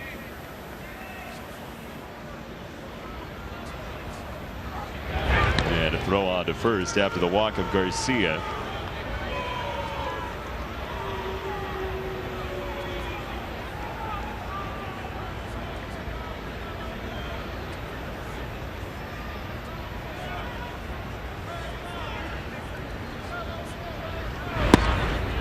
There's a strike.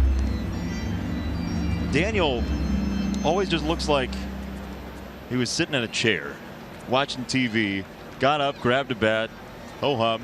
He's just waiting. Whack. He's just waiting for the one pitch. That's all he wants. He doesn't want two. He wants just one pitch in the zone. It's not that he looks bored, but he just looks numb to the proceedings.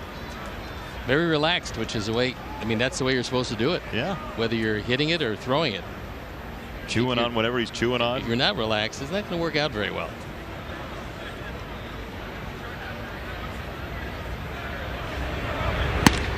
Fastball for strike 3. One left on. We'll go to the 6th. One thing with Ricky on the way after this.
Jim, congratulations. It's been a great run. I know behind the scenes you've been with all these guys and doing everything you can to make them all look good. Congratulations. We wish you the best. Good luck from all of us here at in the White Sox world. Congratulations, pal. Very nice from Ricky Renteria for our outgoing retiring director Jim Angio, who you heard earlier on calling out all the cameras. And there's the embrace before the game from manager to director. Awesome moment. Jim's family here got to throw out the first pitch. A buddy of mine sent me a note during the break a little while ago, and he said, wait, Hawk retired, they gave the job to Angio? Yeah, I mean, the least they could do. Great play-by-play. He was mixing in a little very nice play-by-play too. If you didn't see it earlier on, third inning, if you go back on the app, you can take a listen to Jim Angio cut the cameras, call the game as he does as our director. And if you don't know, the director is the guy who chooses every shot you're seeing. So that picture of Yonder Alonso, and then when he'll cut back to 4+, no, it's not 4+. I also got a tweet from inside the truck from Joe Vinci, the technical director, who's the one that actually hits the button that changes cameras. And Joe has tweeted, stop calling out take 2, take 6. I don't know whether to listen to you and take these cameras or continue to listen to Angio. Never listen to Jason. I mean, that's pretty standard stuff. If you get that down, you're in good shape. The rest is easy after that. Oh, sorry. Were you saying something? Ready, mute Steve's mic. Okay, mute Steve's mic. And here's the 2-2. Now 3 balls and 2 strikes on Yonder Alonso. Cleveland got 3 in the 3rd and 1 in the 4th. Sox took the lead on an Avi Garcia 2-run homer in the 1st.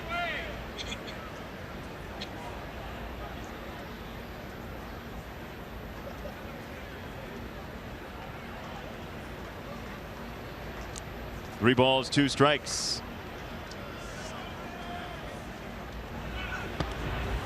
That's downstairs, ball 4.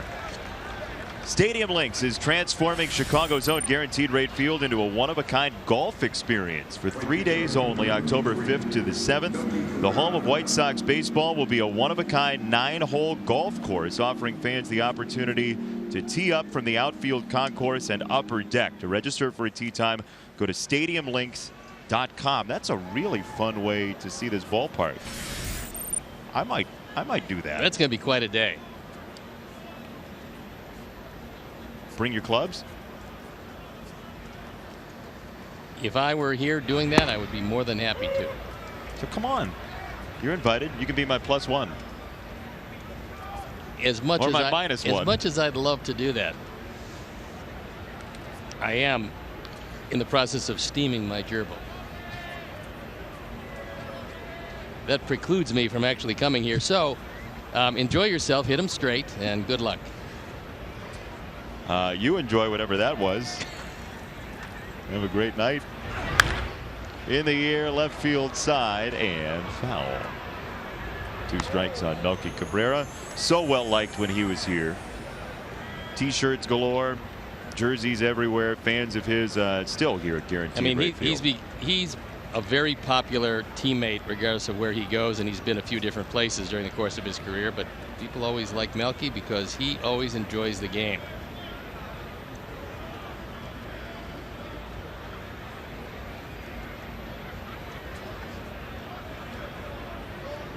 On 2. Right side base hit. Alonso going for 3rd. He'll get there easily. And runners at the corners here in the 6th.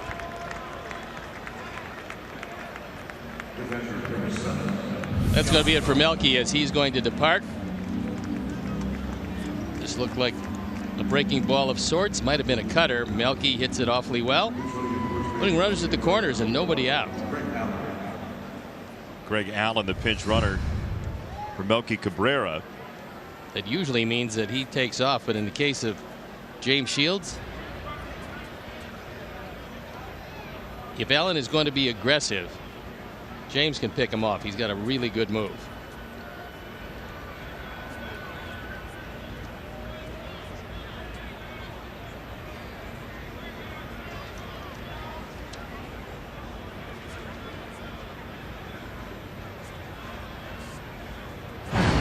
There's the B move or the C move.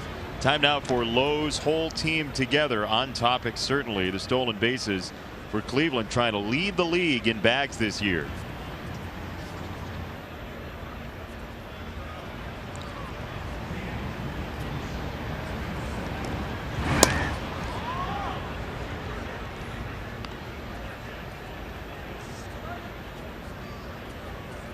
Allen swiped one last night, giving him 18. He's 18 of 22 this year. It's Mike Sarbot talking it over with Yonder Alonso, who's getting his lead off third.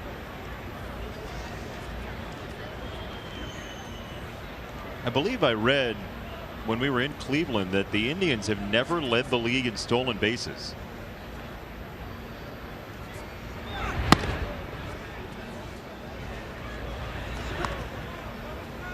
Sox fan up and going. Caleb Frere.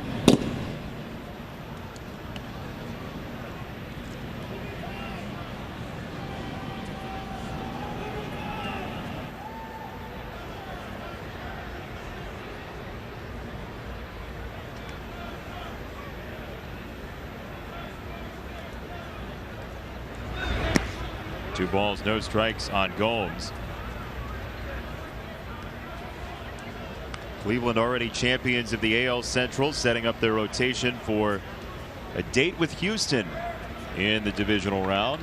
Astros tonight against Toronto got themselves yet another win.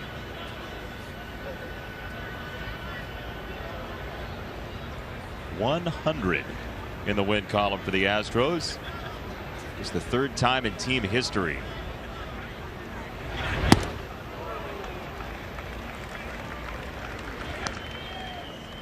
Might call the American League top heavy this year.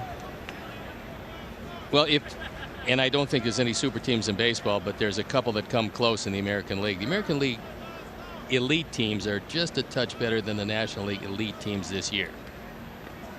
Doesn't diminish that National League could win the World Series 4 straight games. I mean, that's a possibility in a short series, but over the course of the year, there's some excellent teams in the American League at the top.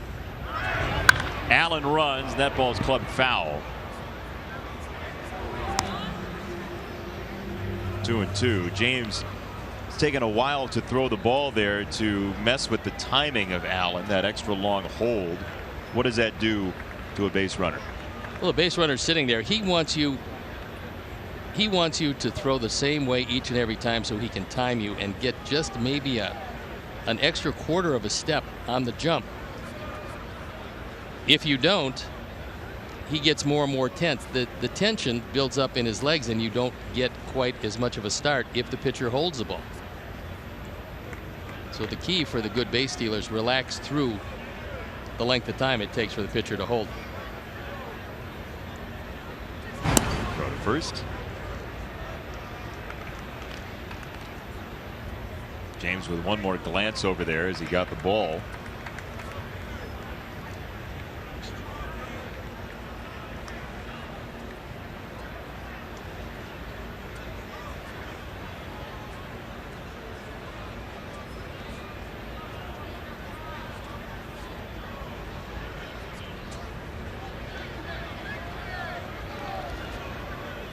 Two and two.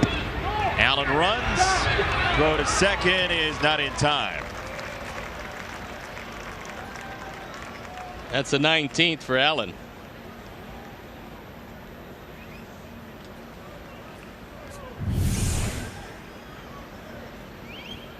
It's a pretty good jump and a tough ball to throw. This ball is low and away.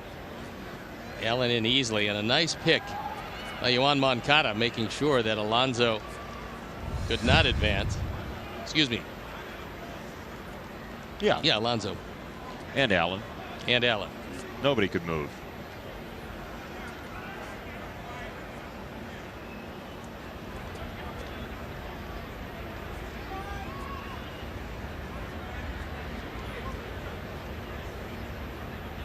Three balls, two strikes. Nobody out. Yan Gomes. Line to third and one gone. Yolmer Sanchez.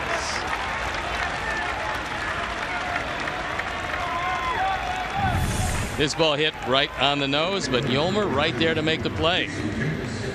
Gomes has been swinging it very well.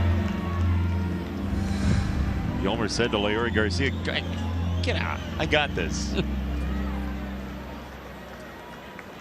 Yeah, Gomes is hit a couple real hard. He's squaring a few up.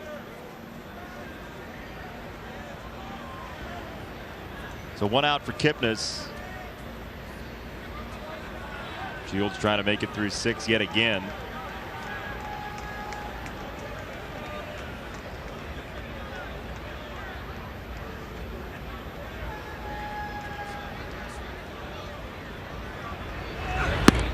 Strike number 1.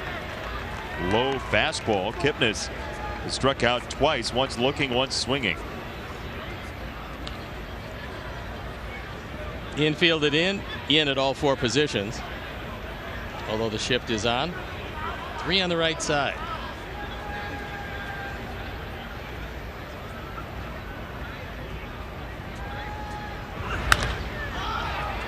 In the air, short right field.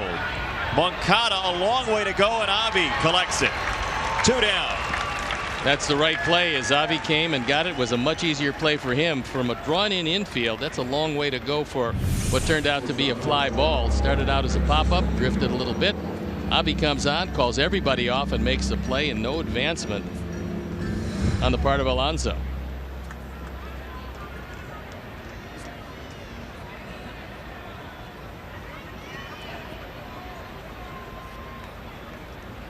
If you can keep him at 4-2.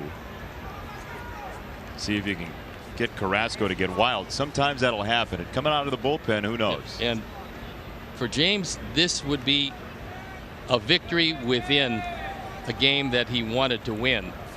Because if you get out of this one without giving up a run with runners at second and third and nobody out, you've done quite a job. Well, you look at the guys who have eaten innings up for their teams. Game started leaders active. Colon, Sabathia, Verlander, Greinke, Shields, and King Felix. Pretty big names on that list. Sabathia with a sigh, Verlander a sigh, Greinke with a sigh, Felix with a sigh. Bartolo and James the only 2 without a sigh. But they have been ultra reliable in their careers and really good. Very durable.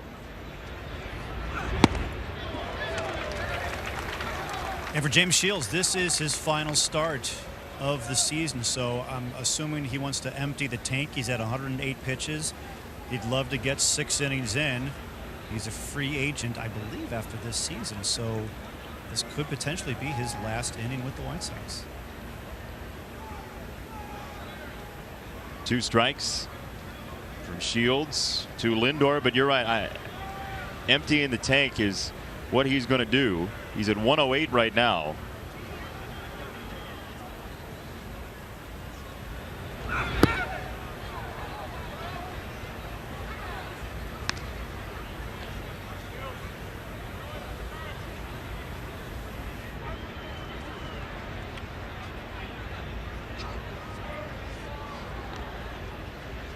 In a normal situation, to Chuck's point, you would have seen Ricky Renteria go to the bullpen earlier, you would imagine, but this is the player option here, it seems. Yeah, I mean, I think he said to James, how do you feel? And James said, I feel fine and I'd like to complete this inning, and he's going to give him every opportunity to do just that.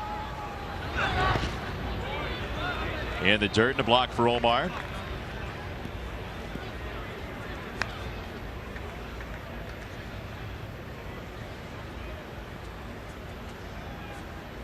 Brandon Guyer has grabbed a bat.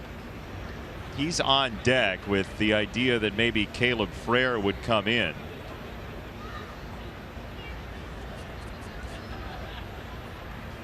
Although Guyer did last night hit a home run against a right-handed pitcher. Ian Hamilton. Yep.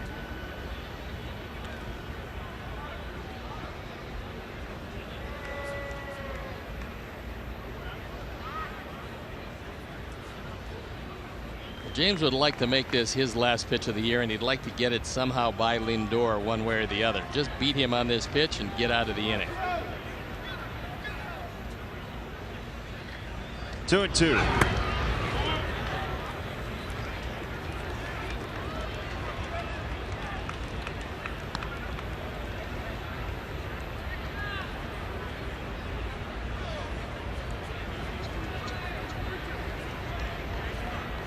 Alonso's been at third for a long time.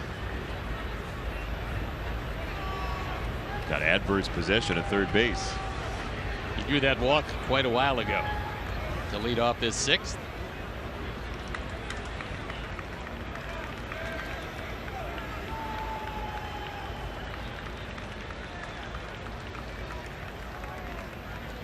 Three and two. He struck him out. James Shields, Maroons 2. 2-run game, bottom 6.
Serving the Chicagoland. Oh, I love Aurelio's. Homemade South suburbs. Thin crust. Yeah. Yes, you love thin crust. Love Topped it. with the finest ingredients. Visit Aurelio'sPizza.com for a location near you. It's the sauce. Ask for the old oven. That's how you do it. You ask for the old oven. Then what happens? Pizza tastes even better. It's got the flavor that you remember as a kid. Very nice. Love Aurelio's. That was your pizza. Very excited that they're on board. 59 years worth. You think if I place an order right now, it will get here by the end of the game? Absolutely. All right. So, I don't know, medium cheese pizza? Old oven? What do you want? I got to have sausage. All right. Thank you. Cheese and sausage. Medium. See if it gets here. Okay. That's a fun game. It's our new segment, Will We Get a Pizza? Always high drama.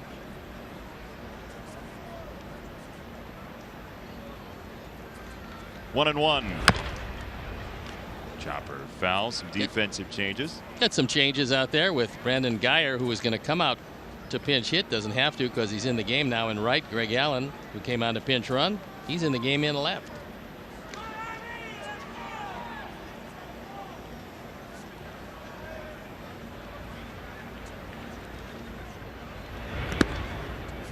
That was well short of home plate. 2 balls, 2 strikes for Avi.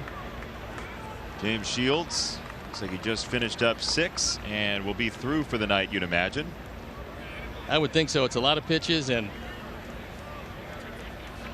one of those years where he took the baseball, went to the mound, threw the innings, and struck out a whole lot of guys.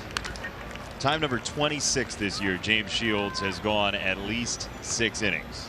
Yeah, I mean, that part of it's been a great run, and he would have loved to have won more games, but he took the baseball, went to the mound, kept the boys out of the bullpen as much as possible, and picked up once again over 200 innings, which is just remarkable. For a young pitching staff, you cannot overvalue what he's done in eating up innings. That and talking to the young pitchers and giving the young pitchers some insight into what they're going to go through, how they have to get through the tough times, what's going to happen when you go into a slump. I mean, James knows everything there is about being a major league pitcher, and a good one.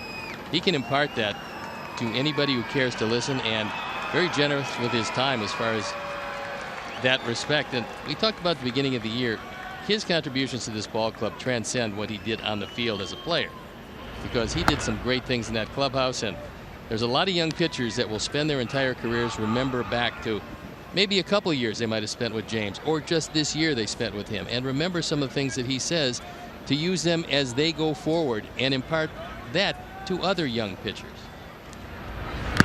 Walked into the clubhouse in Baltimore on Saturday when we were there, and there was just a group around James Shields. He was sitting there. It was basically story time. If there wasn't a table in the middle of the clubhouse, it would have been a campfire, considering how rapt at attention they were, everyone around, even a guy like Kevin Smith, who's 30 years old, just listening intently to the story James Shields was telling about what sounded like his high school days or back when he was younger in California. So that's after the inning. Ricky Renteria goes up to him, and I'm pretty sure, knowing Ricky as we do, probably said to him how much he appreciated what he did for the ball club this year.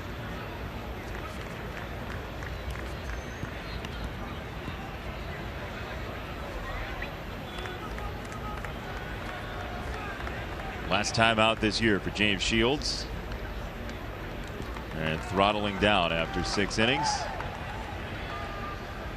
He's a magician with a towel too. Truly can do anything with it. Omar takes ball 4. It's a 1-out walk. White Sox fans, Sox Fest 2019 hotel packages are now available. It's the only way to receive passes for a weekend of White Sox baseball that you won't want to miss. We hope to see you at the Hilton Chicago, January 25 through 27. Hotel packages available now at whitesox.com/SoxFest. Always a great time, Sox Fest. Get to hang out with your favorite Sox players. And it's right around the corner. It is. Relatively. October, November, December, January. It's about 4 months away. Yeah. Give or take. Here we go. Let's do it. No. Everybody's taking.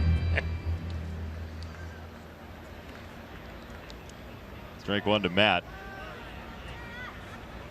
who's romped through the options of facial hair for all of us in Cleveland was rather entertaining. Yes, you never really knew what you were going to get on a daily basis. So he ended with the mustache, the rather bushy mustache, and a couple people had suggested to him that the next day he'd do half of the mustache.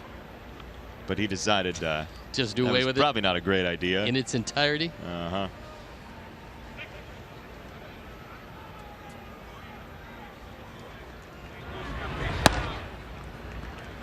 Ball and 2 strikes to Matt with Omar at first.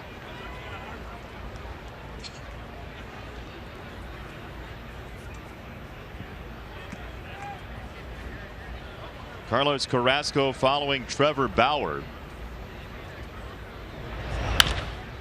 To third off the glove of Donaldson. That was a laser. It was hit hard. It looked like it should have been 2 and out of the inning, but it took a big hop. And Donaldson picks up an error.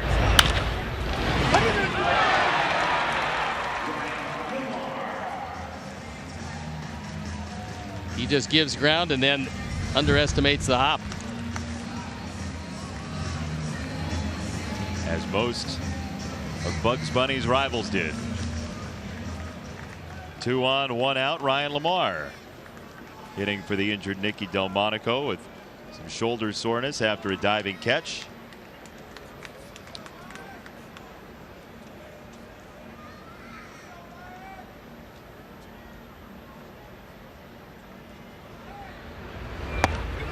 Strike 1 from Carlos Carrasco. Sox will end the year in Minneapolis for A doubleheader on Friday, one Saturday, one Sunday. And tomorrow, don't forget, Fan Appreciation Night here at Guaranteed Rate Field. We hope to see you for the game. Should be an awesome final day at the ballpark before we close up shop for the year at home.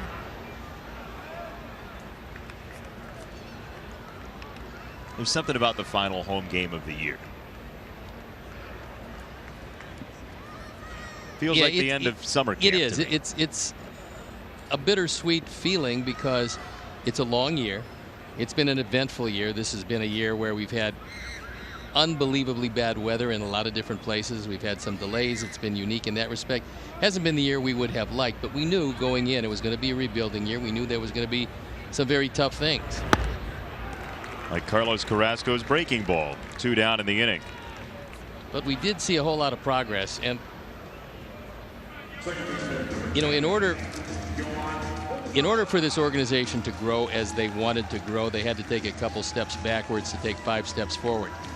We know that process was going to be difficult. It has proven to be difficult, but it's supposed to be. If you could just rebuild within a year or two, everybody would do that, and they would do it consistently. But you can't do that because it takes good draft people. It takes great evaluators. It takes wonderful player development people to get back the organization to where you want it to be. Then you have to make some really good trades.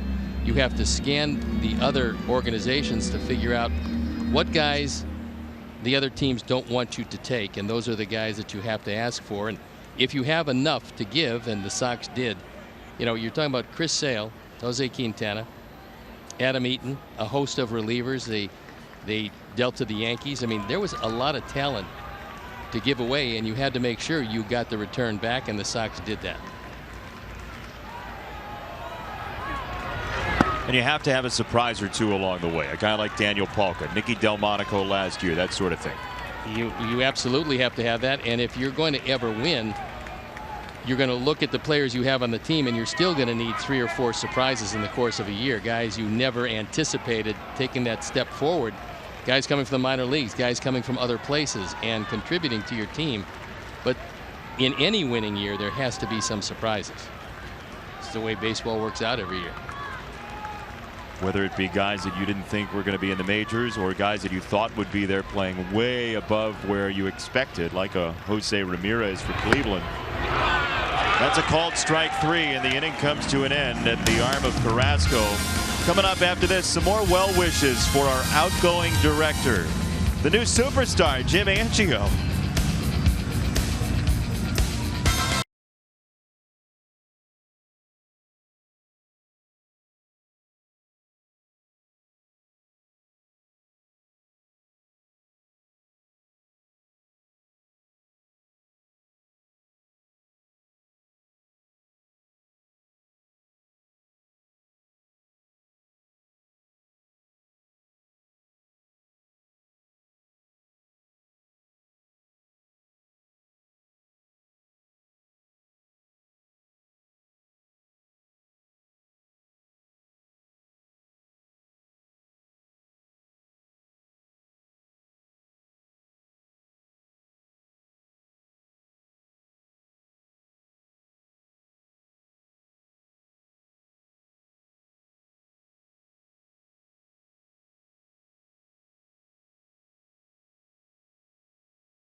For me, because of all the time we've been together.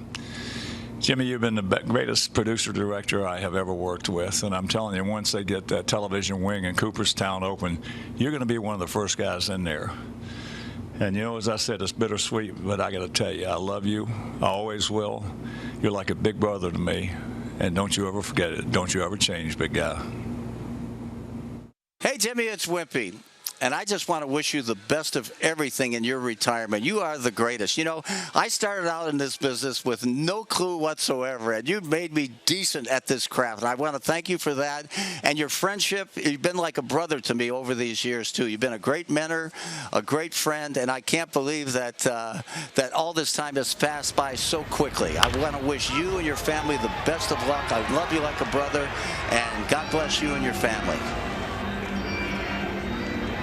Pretty neat. And traveling the country and talking to TV people from around the nation, when I meet people for the first time and they hear that I work with the White Sox, no joke, the first thing they say is Jim Angio doing the game still, and how's he doing? And then I loved working with Jim Angio.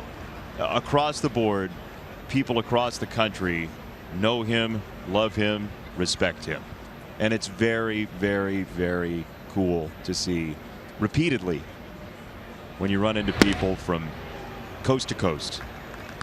Well, the thing is, because you've been around doesn't mean that you're going to be respected, and Jimmy is universally respected. And that's one thing that you can't buy. There's no way to quantify it. It just is. And Jimmy is one of the most respected of the directors, and a man who produced and directed for a long time. Yeah, what people may not know is you heard him calling out the cameras earlier in the third inning. When we go to spring training, Jim Angio is the producer and the director. Yep. So he's making decisions on what we're going to do when, while he's also selecting cameras, as Juan Minaya has come into the game, a 3.48 ERA. Yeah, being a producer and a director, I mean, those days have gone away, but used to be a couple of them. Jimmy was one of those guys that he was a one-man band. Arnie Harris on the other side of town. They both produced and directed by themselves. You can understand, I mean, those of you who are with us and you listen to the third inning, you understand how labor-intensive this job is. So you can just figure out another 50% on top of what Jimmy was doing and calling the camera angles. So you got to come in, you have to conceptualize the entire broadcast, figure out exactly how you want to do it. Tell us how to talk. Tell your, quote, talent exactly what you want them to do, and then go through it. But when you're the king of the whole show, it's very labor intensive. And when these guys get done with a performance on a given night, I mean, we have a good time, we go home, but these guys get really drained. And it doesn't matter if you're directing, if you're producing, or if you're doing both. It's really difficult. Right center angle for out number 2. I think the word performance is really important, because this is not you go in and you do it. You go in and you look at this canvas out there. You see our monitors, you see us up there, and the zoom in on the catcher and all of that. We have a choice every night, you and I do, Steve, of what to talk about. Everybody in the truck has a choice of which one individual to show at any moment, and which angle that you all will get the best experience from. That is a daunting task that Jim Angio does every night with our entire crew. Well, there's a whole lot of creativity that goes into it, and the real good ones are very creative people. Tell you what, Jim just jumped in my ear and he said something very important. He said it always helps to have a great crew as well. And you heard Jim, as he was narrating and calling out cameras in the third inning, mention the names of the camera operators who are getting those shots. And they are basically his charges, but they go seek things out. He makes the selection, and it's truly neat to be around. That's the glory of getting to do this job, is to be around people who are so thoughtful and so creative.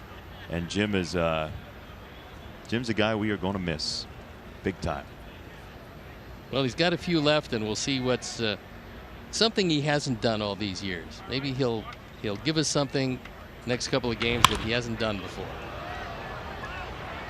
Left field, and that's just wide of the line and foul. Jimmy, give us a good whip pan. Or a deadpan. A whip pan is when the cameraman doesn't know that he's on. and you see it go from like left to right, and it just whips all the way across the screen, and you feel like you're on a waterbed.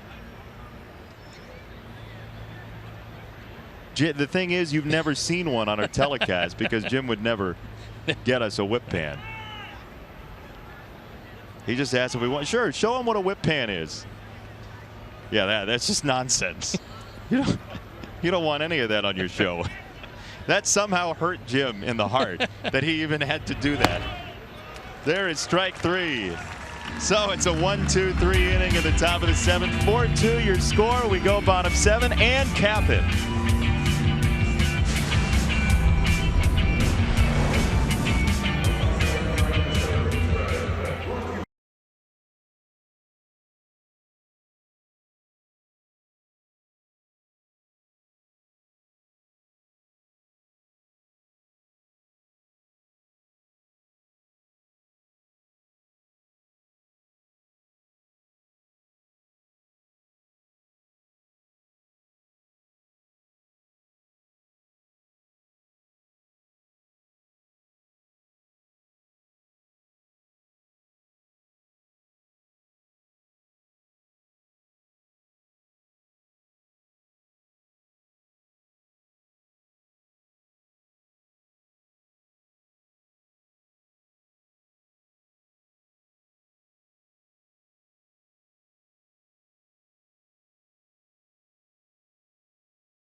Angio, our director, stepping away after this year, retiring, and we mentioned how important he is to folks around the country. Here is a thought from longtime Rangers director Dave Burchett and a special guest. Hey, Jimmy, this is your fellow experienced director, Dave Burchett from Texas. I remember working with you for the first time in 1983 when we used to have shared feeds, and I sat looking over your shoulder watching you direct. I learned a lot from you, my friend. I learned how to cut baseball, respect the game, how to treat my crew well, and I also learned when something really tragic happened in my life while I was in Chicago. You were there to comfort me in the Bards room, that you were not only a good director, but a good friend. All of us want to leave a legacy in this business. Jimmy Angio, you have done it. Enjoy your time, my friend. I had the pleasure of sitting next to the great Jim Angio for 14 seasons, and I say it was a pleasure because, one, I got to work with one of the greatest baseball directors of all time, and two, I got to learn from one of the greatest baseball directors of all time. What always impressed me about Jimmy was his mental toughness. What he brought to our show night in and night out was just astounding. For this generation of White Sox fans, Jimmy has been just as important to White Sox baseball as any player or manager or coach, in my opinion. Over the last 40 years, all the great moments have been under Jimmy's watch. For me and all of White Sox Nation, a tip of the cap goes out to the great Jim Angio. It's time for your curtain call, buddy. You've most certainly earned it. Two great members of the TV community, Dave Burchett and the guy who skipped out on us, Mike Leary. He's a wonderful man. He already got his manager fired, but other than that, he's a good guy. You see how much people care about Jim Angio around the league. We, of course, can't help but make light of just about everything. Yeah, I mean, that's kind of the way it goes. It's a long year. 2 balls and a strike on Engel.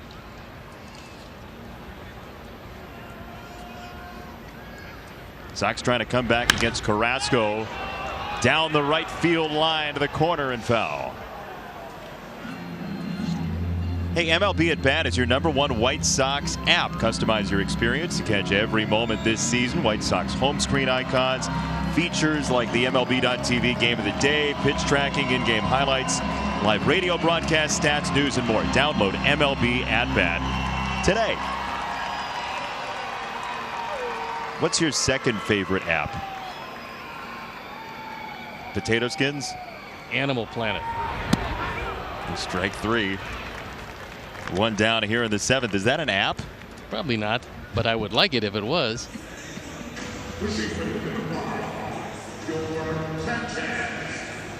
The thing I love about you is every answer is a setup for another joke. Well, I mean, yeah, probably. Yeah, I think I nailed it.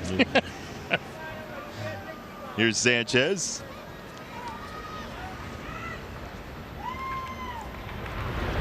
To take ball number one. Last 5 outs in this game for the Sox have been strikeouts. This is one of the few times in the course of a championship season, and this is, although things decided for Cleveland, decided for us, where you see one of the league's best starters come on, followed by one of the league's best starters. Yeah. I mean, you're facing Power and Carrasco in the same game. Well, you got 2 runs. I mean, that's pretty much it. These guys are really tough starters. This is something that teams will do in the minor leagues when they have a logjam of players at one level. They'll do what's called piggybacking, and they'll take one of their starters, go 4 innings or so, and then the other guy, rather than having his own day in the rotation, just comes after the first guy, and they take up that day typically. It's a bullpen saver for a minor league team. Were you ever a piggybacker? They didn't have. I mean, they didn't have that concept when I was pitching. I do remember when you were the second guy and splitting a game in spring training. The other guy was usually the starter, and you were going to wind up in the bullpen. It was the guy who started the game. He went 5, you went 4, and that's how it usually worked out. And normally they would never flip-flop that. They wouldn't take a guy they viewed as a bullpen guy and let him go 5 and let the starter go 4. That really didn't happen.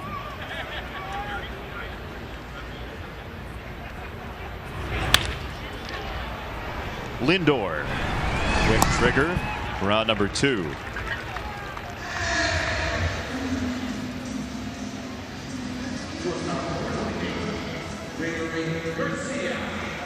Here's Garcia.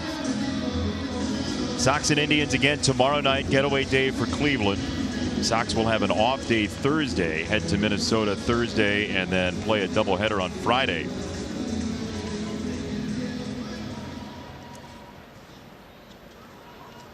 The Indians end the year in Kansas City, where the Sox started the season. I think it's a 4-game series for them against the Royals.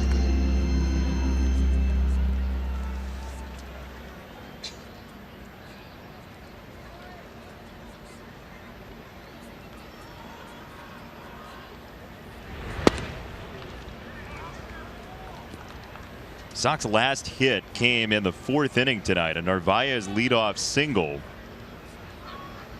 Since then, 2 walks and an error, but no hits.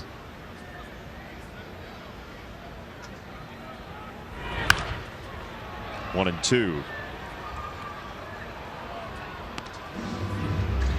So Kluber last night goes 7 innings, scoreless ball. You see Miller and Allen back to back. Then the Indians will, looks like, save the bullpen tonight, depending on the final 7 outs worth. You've got those 4 days off, though. You're going to have to get some of those guys into games so they're not completely eroded. There's strike 3. 1, 2, 3 innings for Carrasco. He's retired 5 in a row. To the 8th.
Angio's impact, easy for me to say, he should do the rest of the game. What Jim Angio's impact has been on Cruz here in Chicago. Jim's impact has been that he has helped a lot of guys go from new, green, to really professional guys who know what they're doing. As long as White Sox games have been on television, Jimmy's been somewhere part of it somehow, producing, directing, parts on that. So just that alone has left enough impact in this city. Describe one word: it's respect. Everybody respects what he has done, in his 40 years in the business. He tried to make sure that you were thinking ahead, and I think that makes the Crews in Chicago that much better. He'll be dearly missed. He's taught me a lot in this production world, and I can't imagine, how it's going to be without him. There's certain directors that come into Chicago where they don't really have camera meetings and they're just kind of do your thing. And if I'm not ever directed from anyone else, I do what Jim tells me to do. So he's basically the standard. When you think about everybody that I came up with, everybody's worked with Jim Angio. Whether you stayed and continue to work for Jim Angio or you've gone on to bigger and better things, everybody came through Chicago and got schooled by Jim Angio. Good to get some comments from Legolas from Lord of the Rings there. Tremendous thoughts for Jim Angio here at Guaranteed Rate Field. And we're going to miss you a great deal. Juan Minaya comes out of the ball game. Sox will go deeper into the bullpen. Yonder Alonso scheduled to hit here in the 8th when we come back.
Bank, it's about time.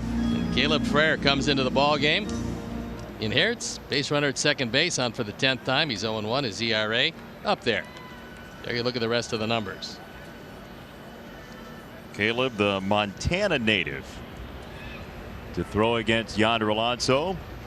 Then Yan Gomes following Greg Allen. So Alonso, Allen, and Gomes. As there's strike one. Yonder Alonso has been such a tough out tonight. He has not made an out tonight. He also had 3 hits last night, so pretty good series for Alonso so far.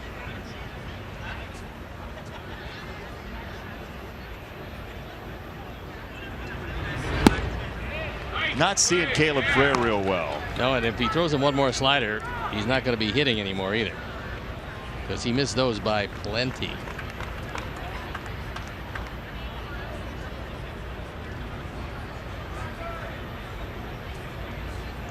Donaldson at second, nobody out. And the Sox bullpen working again in the background. There it is, strike 3.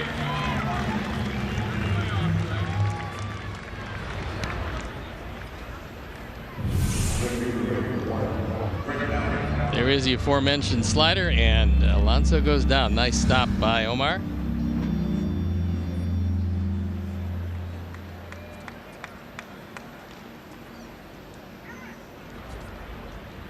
One out for Allen, who gets his first at bat after pinch running for Melky Cabrera back in the 6th.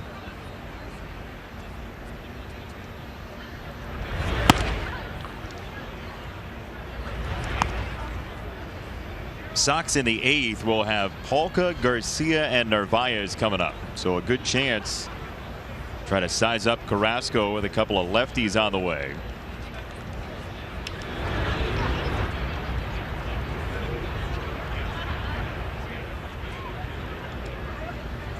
Could advise against making that throw to second base. I was going to say, but with nobody paying much attention to him, to me, especially with one out, Donaldson should be off to the races. This would be a big insurance run for the Indians. Broken bat flare, first base side, and foul.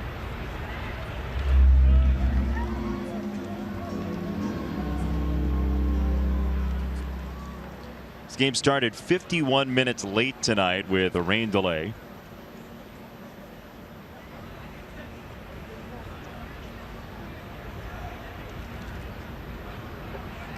Allen gets the bat ready.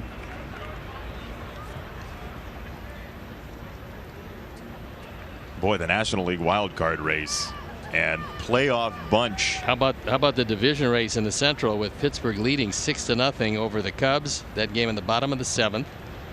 And just as importantly to them, Milwaukee 12-4 over St. Louis in the top of the 9th inning in St. Louis. And you've got the Rockies a half game back of the Cardinals for that second wild card spot. They're up 10-3 on Philadelphia in the 8th inning. There's the Central. So that's real tight. Rockies are not far behind the Dodgers. And the Rockies are up 10-3 in the top of the 8th. So they would take over that second wild card spot with a win. And a St. Louis loss as Allen gets clipped. So he's on. Well, the Dodgers currently losing to Arizona. That game in the top of the 7th inning in the desert. And assuming Colorado wins that ball game and the Dodgers lose, there's a half game difference between those two teams. 1 half game difference. And that half game comes into play on Thursday when the Rockies are home for the Phillies and the Dodgers are off. So that's when they'll level out again. Same in the Central with Thursday as the Cubs take on the Pirates and the Brewers are off before starting a series against Detroit.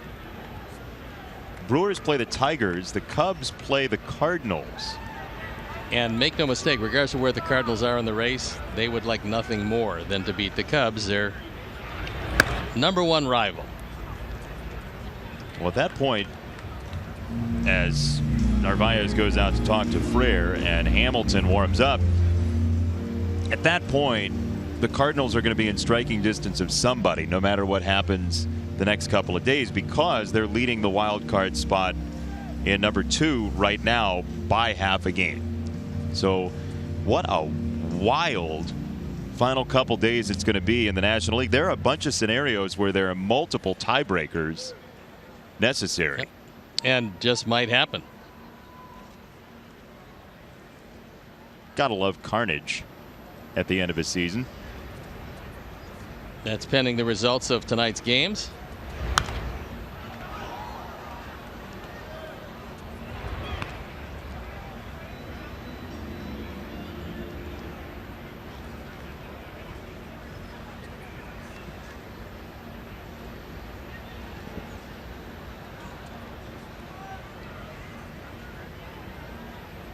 One ball, one strike.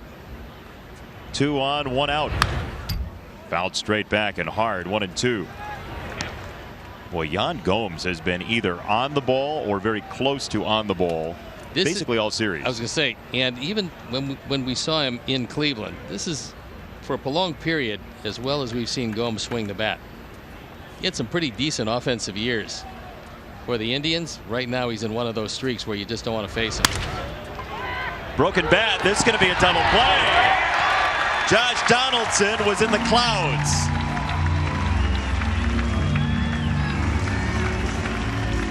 But he didn't square this one up, and Donaldson had no idea where it was. Double play ends the inning.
Thanks, Layla on tape. We're back for the bottom of the 8th inning. Indians lead 4-2. About hit our Sox 7-5.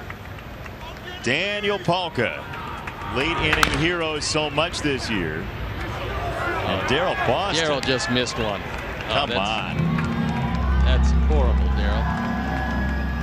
Little chopper like that. Look at this. He's got a month to set up. Oh, he bailed. I know. It's just that's embarrassing.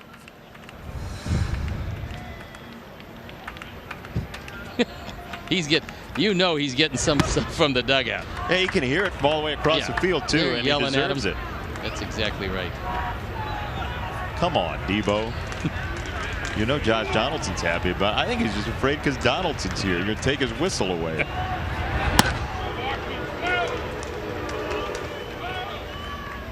Two and one downstairs, Chuck. Guys, who would have thought that the start of this season, that when the season would end, that Daniel Palka would lead the team in home runs? Most people didn't even know who Daniel Palka was. Most Sox fans hadn't even heard of him. The Sox claimed him off waivers from the Twins in the offseason. But I was speaking to him before the game, and he said he always knew he could do this, even this season coming into it. He knows he can do better. He says he still gets excited at the plate sometimes, chasing at bad pitches. He's trying to learn not to force things, but you know, when the Sox have needed a run in the late innings, he's been clutch, and time again, he's come up big. He certainly has. There's strike three, one gone. But as Chuck said, you think about back to the beginning of the year, and we follow the transactions. We follow what the team's doing in the offseason. Daniel Palka was under the radar for even Sox insiders. But when you take a look at what he's done as a pinch hitter this year, you see 5 for 16, 4 of them home runs with 11 driven in as a pinch hitter. He's a young hitter. It is very difficult to come off the bench in the major leagues and hit when you're cold, when you've been sitting around all game long. The guy out there, most likely, if you're coming in to face him, he's either their premier setup man or their closer. You're getting their best stuff. When Daniel comes in the ball game, it's late as Ricky's trying to win a ball game, so either bring him in for a big hit or trying to have him hit the ball out of the ballpark. He's facing the best in the best of the best, and 4 pinch hit home runs. A remarkable year for him.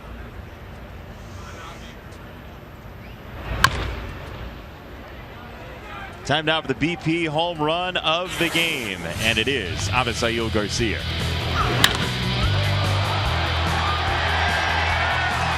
Six to the bombs. That one went a long way. I think Chuck just got buzzed, by the way, by that Avi foul ball. He did. I remember when he had good hands. He has Debo hands now. Chuck, what happened?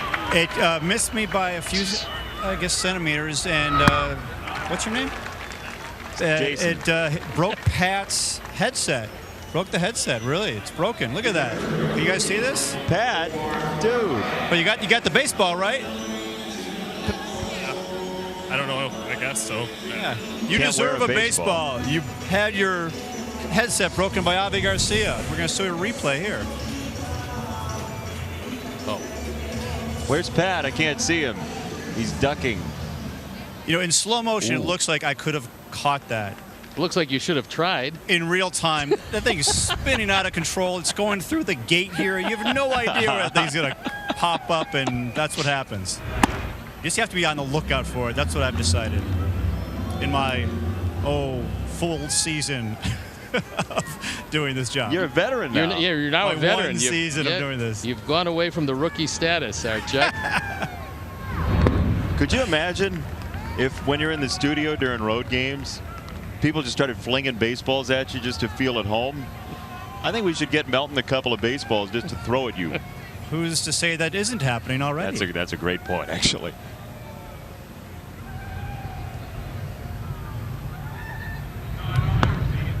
Outside 3-0, Omar walked back in the 6th. Tying run on deck with Matt Davidson. 3-0 red light, right? At this point, you need a base runner, I would think. The 3-0 red light. Ball 4. Hey, Sox fans, you win with Papa John's Pizza all season long. The day after the Sox win, you get 50% off your entire online order of regular menu priced items only at papajohns.com when you use promo code SOXWIN. Valid at participating Papa John's locations. Better ingredients, better pizza. Papa John's. Can Matt Davidson tie the game?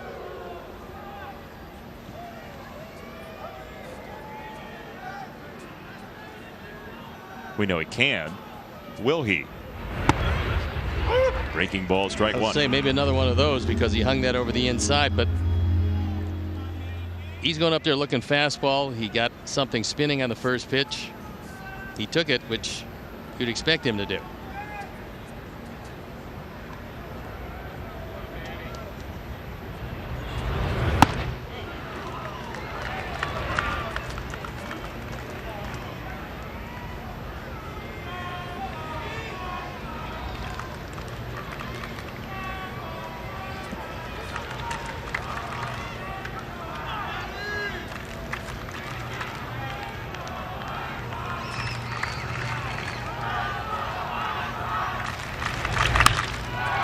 Davidson in the air, right center field, and one hop over the wall.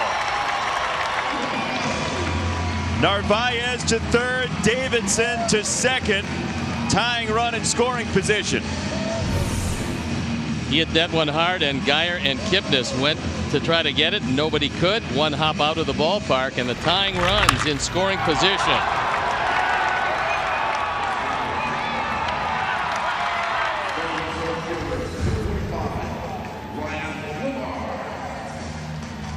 Jose Rondon pinch runs for Davidson. Tying run at second base. Sox will have to make a couple of changes here unless Rondon stays at first base. Delmonico out of the game. Davidson out of the game. Sox are in need of a first baseman for the top of the ninth. But business to take care of first for Ryan Lamar.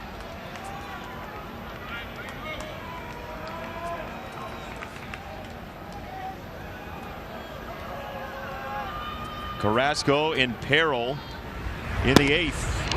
Strike one. That's how he started Lamar off the first time.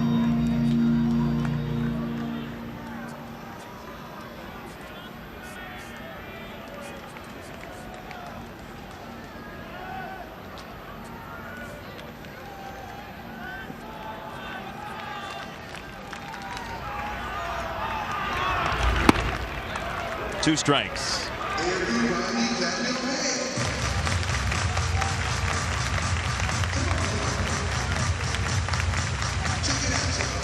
Carlos Carrasco probably looking up, seeing the eighth inning, and realizing as he moves his arm around that he's got plenty of arm left. This is probably unusual for him to be at this point of the ball game and still have plenty left.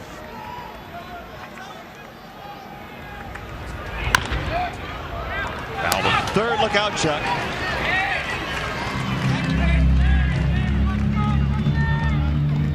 At least somebody's got hands over there. Good play.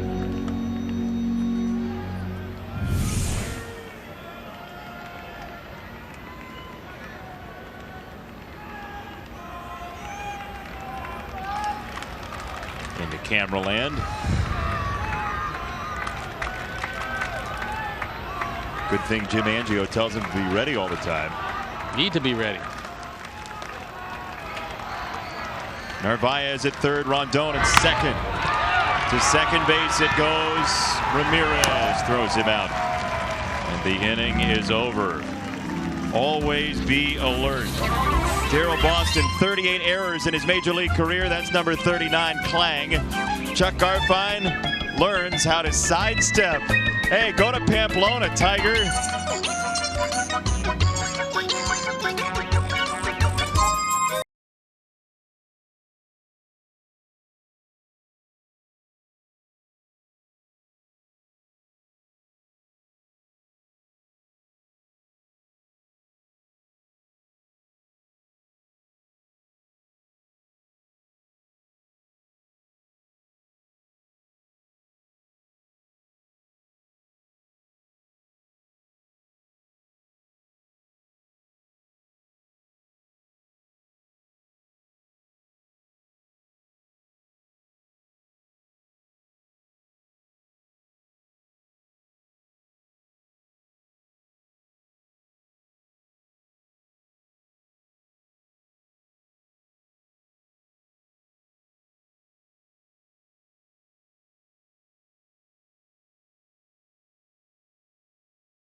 asked our crew their favorite moments working with Jim Angio. Here are their answers.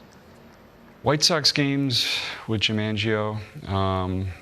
There's been so many because there's been so many highlights here. Mark Burley's perfect game would probably be #1 at that list. Well, that's an easy one. It's Burley's perfect game. I mean, that game, everyone was so excited. I mean, a lot of us had never worked a perfect game before, and it was just a great memory. The Burley perfect game. The intensity in the truck, in the ballpark, it was just really cool to be part of that. Burley's perfect game. And I was working with a broken arm at the time, so I was in center field, and it was just a glorious day. He seemed very cool in those situations when the big games have come about. He never really lost his head or got out over his skis where he kind of got over intense, where those moments where you could do something like that and he didn't. So many moments with the White Sox, but the Burley perfect game stands out for our entire crew. There's the entire crew with Mark Burley after the perfect game. Mark was such a gracious guy, and you could see how much everything Sox related mattered to him and how much of a part of our crew was to Mark Burley. No, it was a great moment, and it had been a great moment anyway, but it was nicer that it was Mark Burley, who was one of the nicest people in the world. One down to the strikeout of Kipnis, who's 0 for 4, and Lindor, who didn't look great in that second game of the series in Cleveland. We saw him kind of off kilter for the first time in a long time. And that was the only game where was any semblance of looking just out of sorts. And he came back the next night swinging it the way he always swings it, which is really well.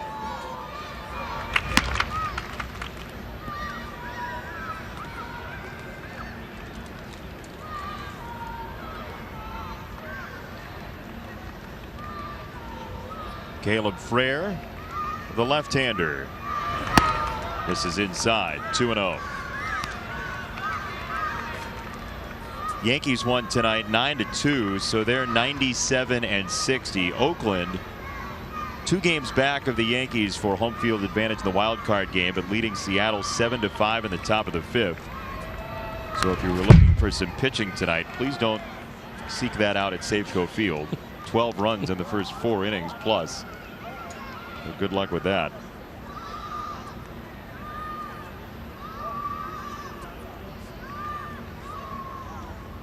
Did I hear you ask for a Royals Red score? Sure. What is a Royals Red score? 4-3, I believe. Yep. Kansas City, big win against Cincinnati. 3 balls and a strike from Frere to Lindor.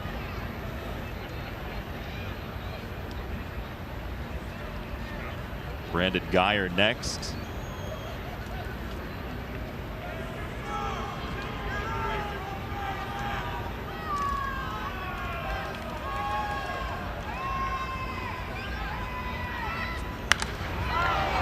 High in the air.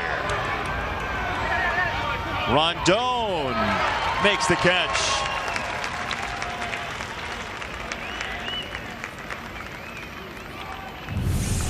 Tilting and windmills.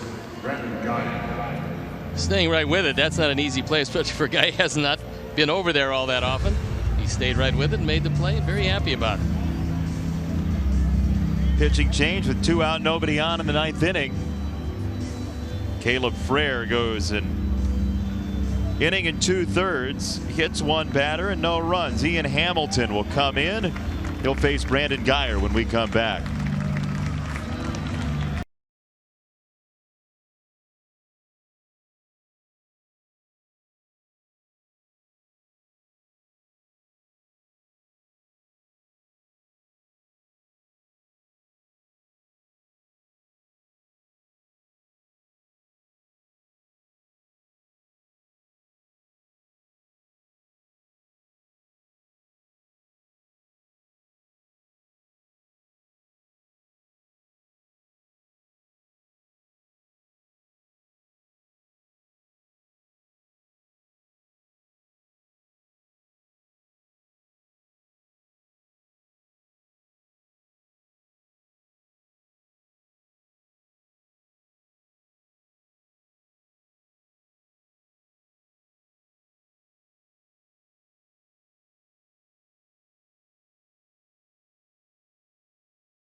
fan night of the season at Guaranteed Rate Field. Watch the Sox take on the Indians.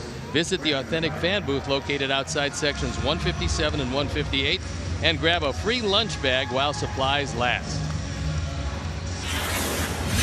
It's our Lakeside Bank call to the pen.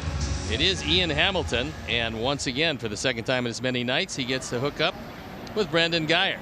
Did not work out very well for Ian Hamilton last night. Let's see if he gets him tonight. Nothing will right your mind a little more than getting the guy that got you last night, though, right? That's exactly what you want to do. Come in and give him your best stuff. Use 3 or 4 pitches and get him out of there.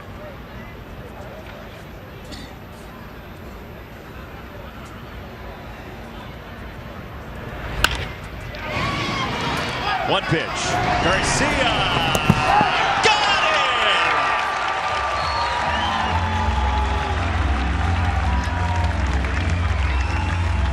it! Sorcery from Leori Garcia. And the shovel from Rondon, the newcomer to first. Oh, yes.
Rondon the pick on the back end, and that leads to our cricket smile.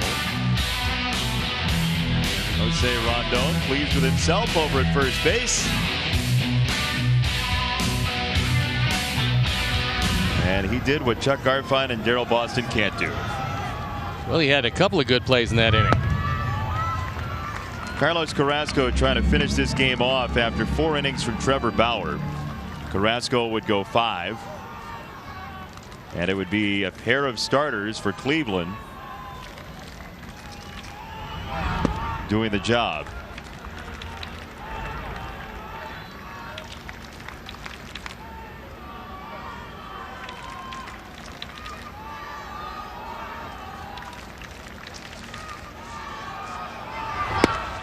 Two balls and a strike on Yoan Moncada. Sox and Indians will play again tomorrow night, 7:10 first pitch. It is Fan Appreciation Night at the ballpark. Hope to join you and whoever you might bring to the ballpark for that final home game of the year here at Guaranteed Rate Field. We'd love to have you.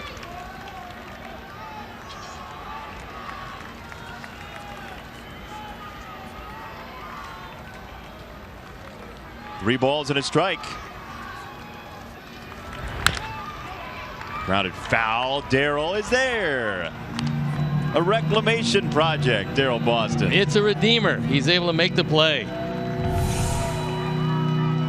Sure, you got to give up a little ground, but the hands are right there. He knew he had to have that one. Yeah, if he misses that, he's not going to be allowed back in the dugout. So he certainly has to make that play. 3-2. That's inside, and it's ball 4. Leadoff walk, 9th inning, 2-run game.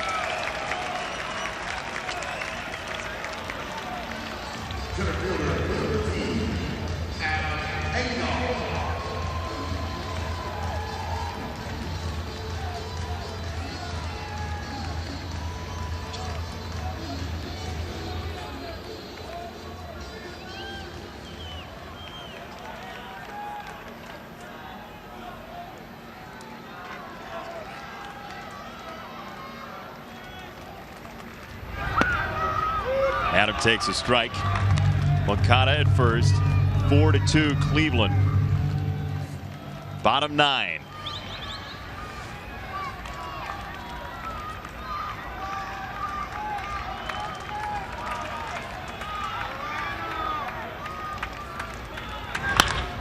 Adams center field. This gets down. Moncada on his way to third. Throw is late. Runners at first and third. Nobody out.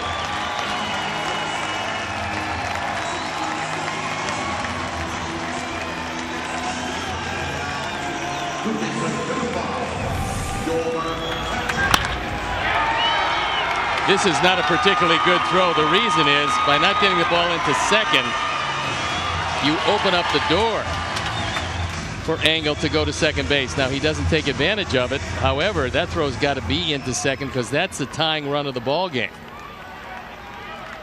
Adams stays at first. Runners at the corners. Nobody out.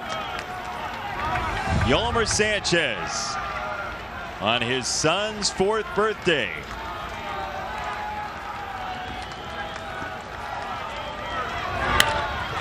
Laces it into center field. 4-3, still nobody out.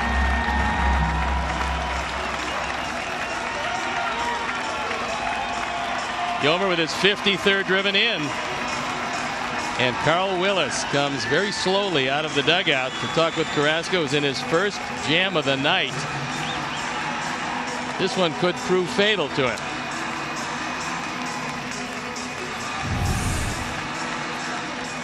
Yolmer goes right back up the middle.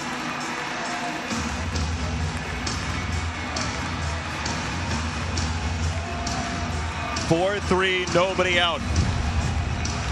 Winning run at first. Brad Hand, the closer, up and going.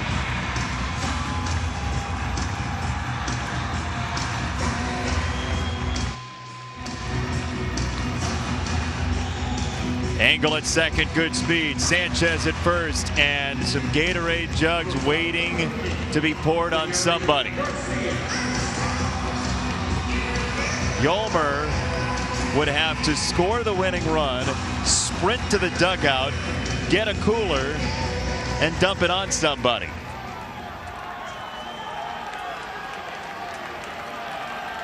Garcia, 2 on, nobody out.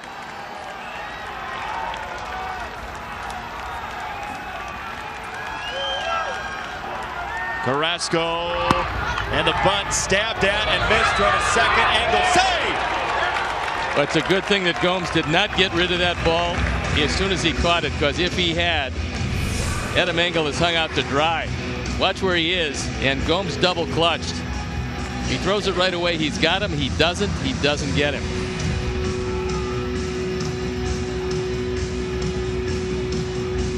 Question is, will the Indians ask for a challenge just in case? The answer is yes. They got nothing to lose. They might as well.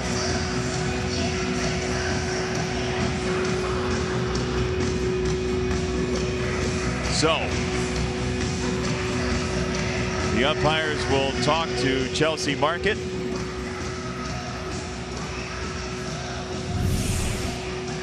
Let's see what we see.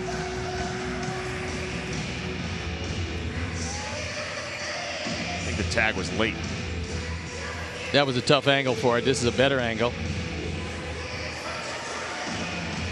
As soon as he went over the right leg and missed the right leg, the tag was late on the left leg. Had he gotten the right leg, probably gets in before the hand. As it turns out, the hand in, it looked to me, the hand in before the tag. The tag was on the left leg. Remember, the call on the field is the starting point. So you need indisputable video evidence to overturn the call on the field. Doesn't look like we have that there. We shall see.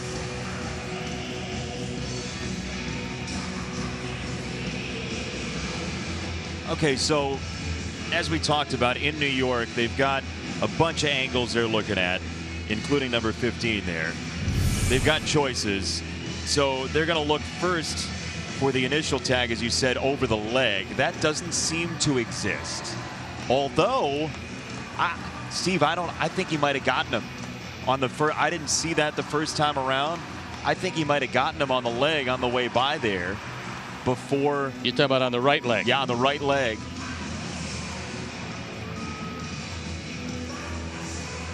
That first shot we had looked like possibly, but they're going to call him safe.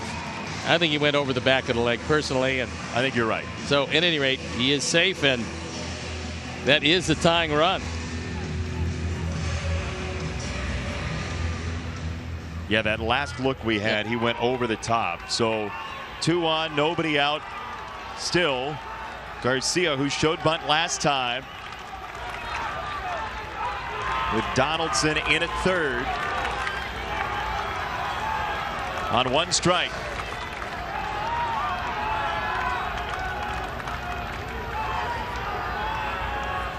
Will he show the bunt and slash?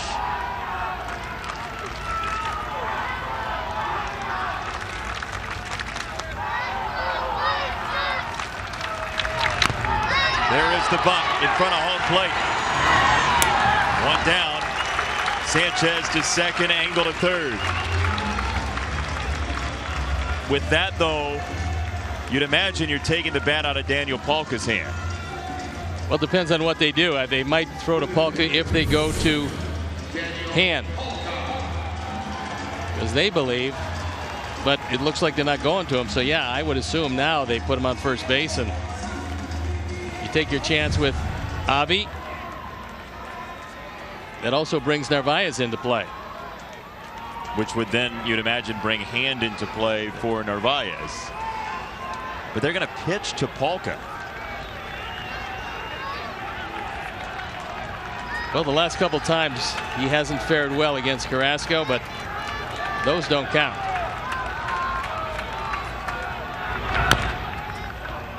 Flip foul.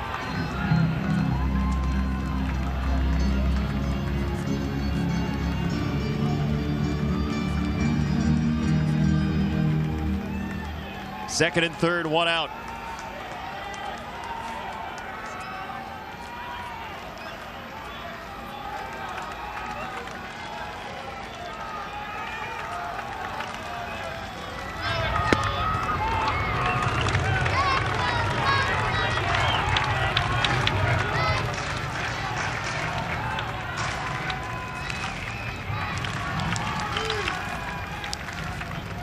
Carrasco's got 9 wild pitches this year. On the ground, throw! Engel scores! Sanchez on his way! Save! Palkamania! 5-4! Go get Yolmer! Everybody get him!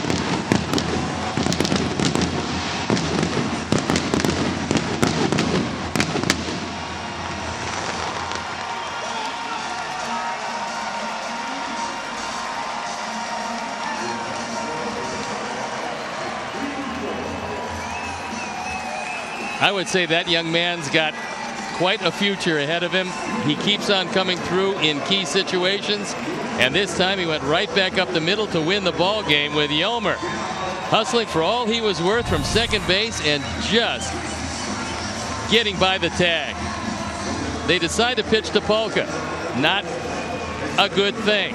Why? I have no idea why. Why would you pitch to that guy in the 9th inning? His run was useless. I have no idea, but they did, and it cost him the game. Yolmer Sanchez, on his son's 4th birthday, slides in to score the winning run.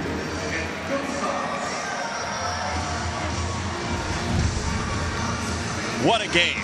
What a comeback. What a very exciting 9th inning, and I guess it's kind of appropriate that on Jim Angio Day, the ball club that he covered for so many years comes back to win a ball game in a most exciting fashion. 6 to the Bombs. There it is. Wasn't a bomb, but it might as well have been. 3 great letters. W-I-N. 5-4 the Sox over the Indians. And what do you say about this team? I mean, look, win column, has not been what you want. But Daniel Palka has become the 9th inning hero for the Sox over and over again. Yeah, when he gets the opportunity to try to win a ball game or tie up a ball game, he seemingly is able to do it. It's just impervious to pressure. He comes through with the biggest moments. He's come through all year in the biggest moments, and tonight was no exception. Downstairs to Chuck.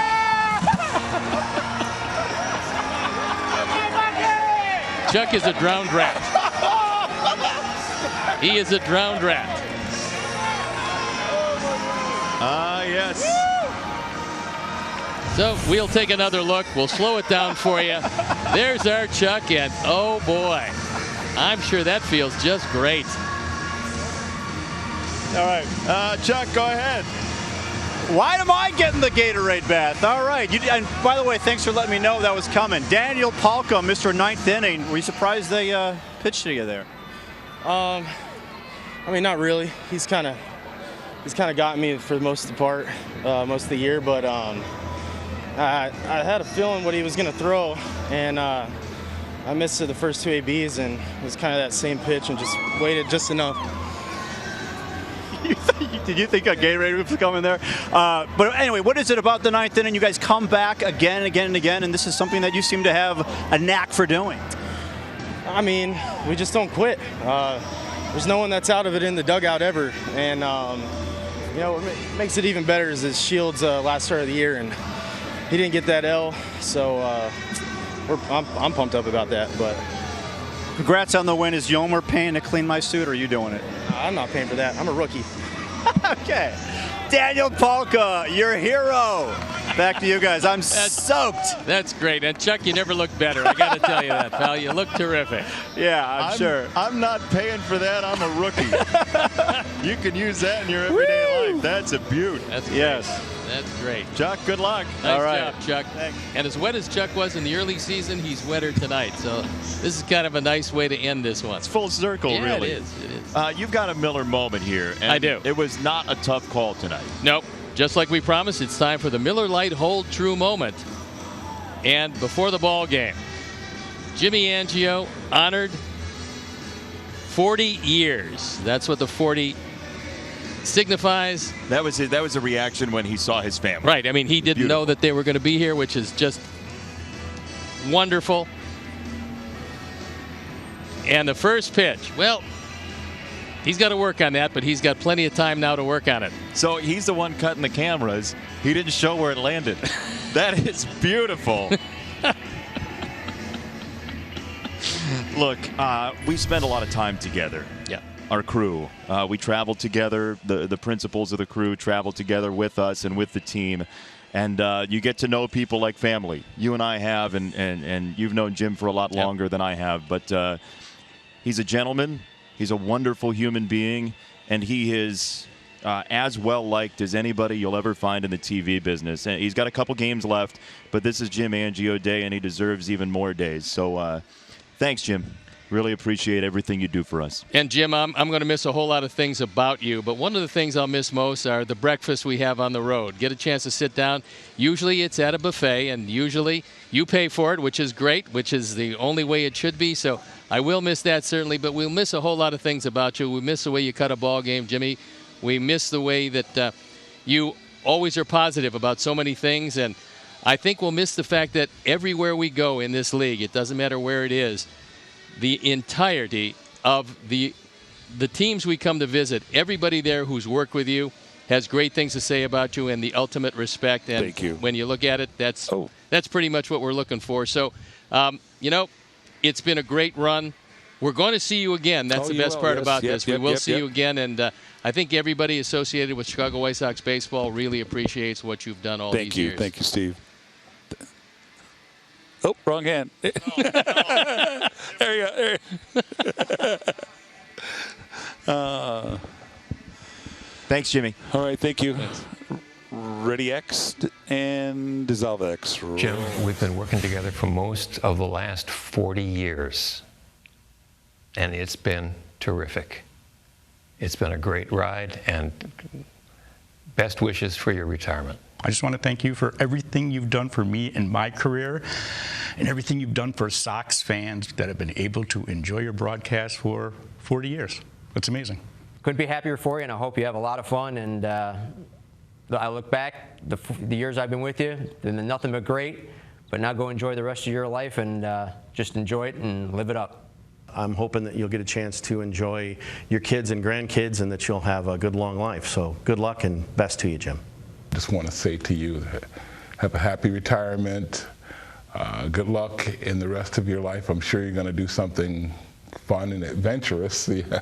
Jim, I've never worked with anyone who's worked so many games and missed so few. Your consistency and your attendance is mind-boggling. Jim, congratulations on your years and years of broadcasting. White Sox baseball won't be the same without you. Enjoy your retirement. Enjoy your grandchildren. Have a wonderful time. Congratulations, Jim. You have had a colorful and a long career. Now it's time for you to reap the benefits of that career and carry on in your retirement. And I wish you lots of luck in the coming years.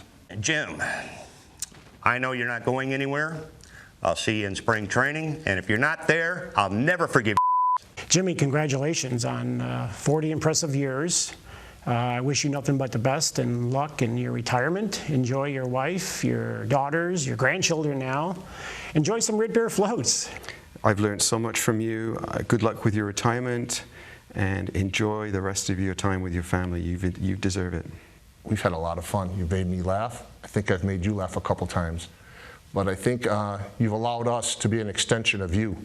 All the great times I've had either on the basketball court or down in the dugout, I interpret it as an extension from you, letting us be that person and having fun and doing the best broadcast possible. I just wanted to say thanks. I want to wish you good luck in your new road ahead on what's most important in life, and that's family, adventures and travel, and living vicariously through the beautiful eyes of your new grandson. I want to wish you good luck in living that new life moving forward. Congratulations.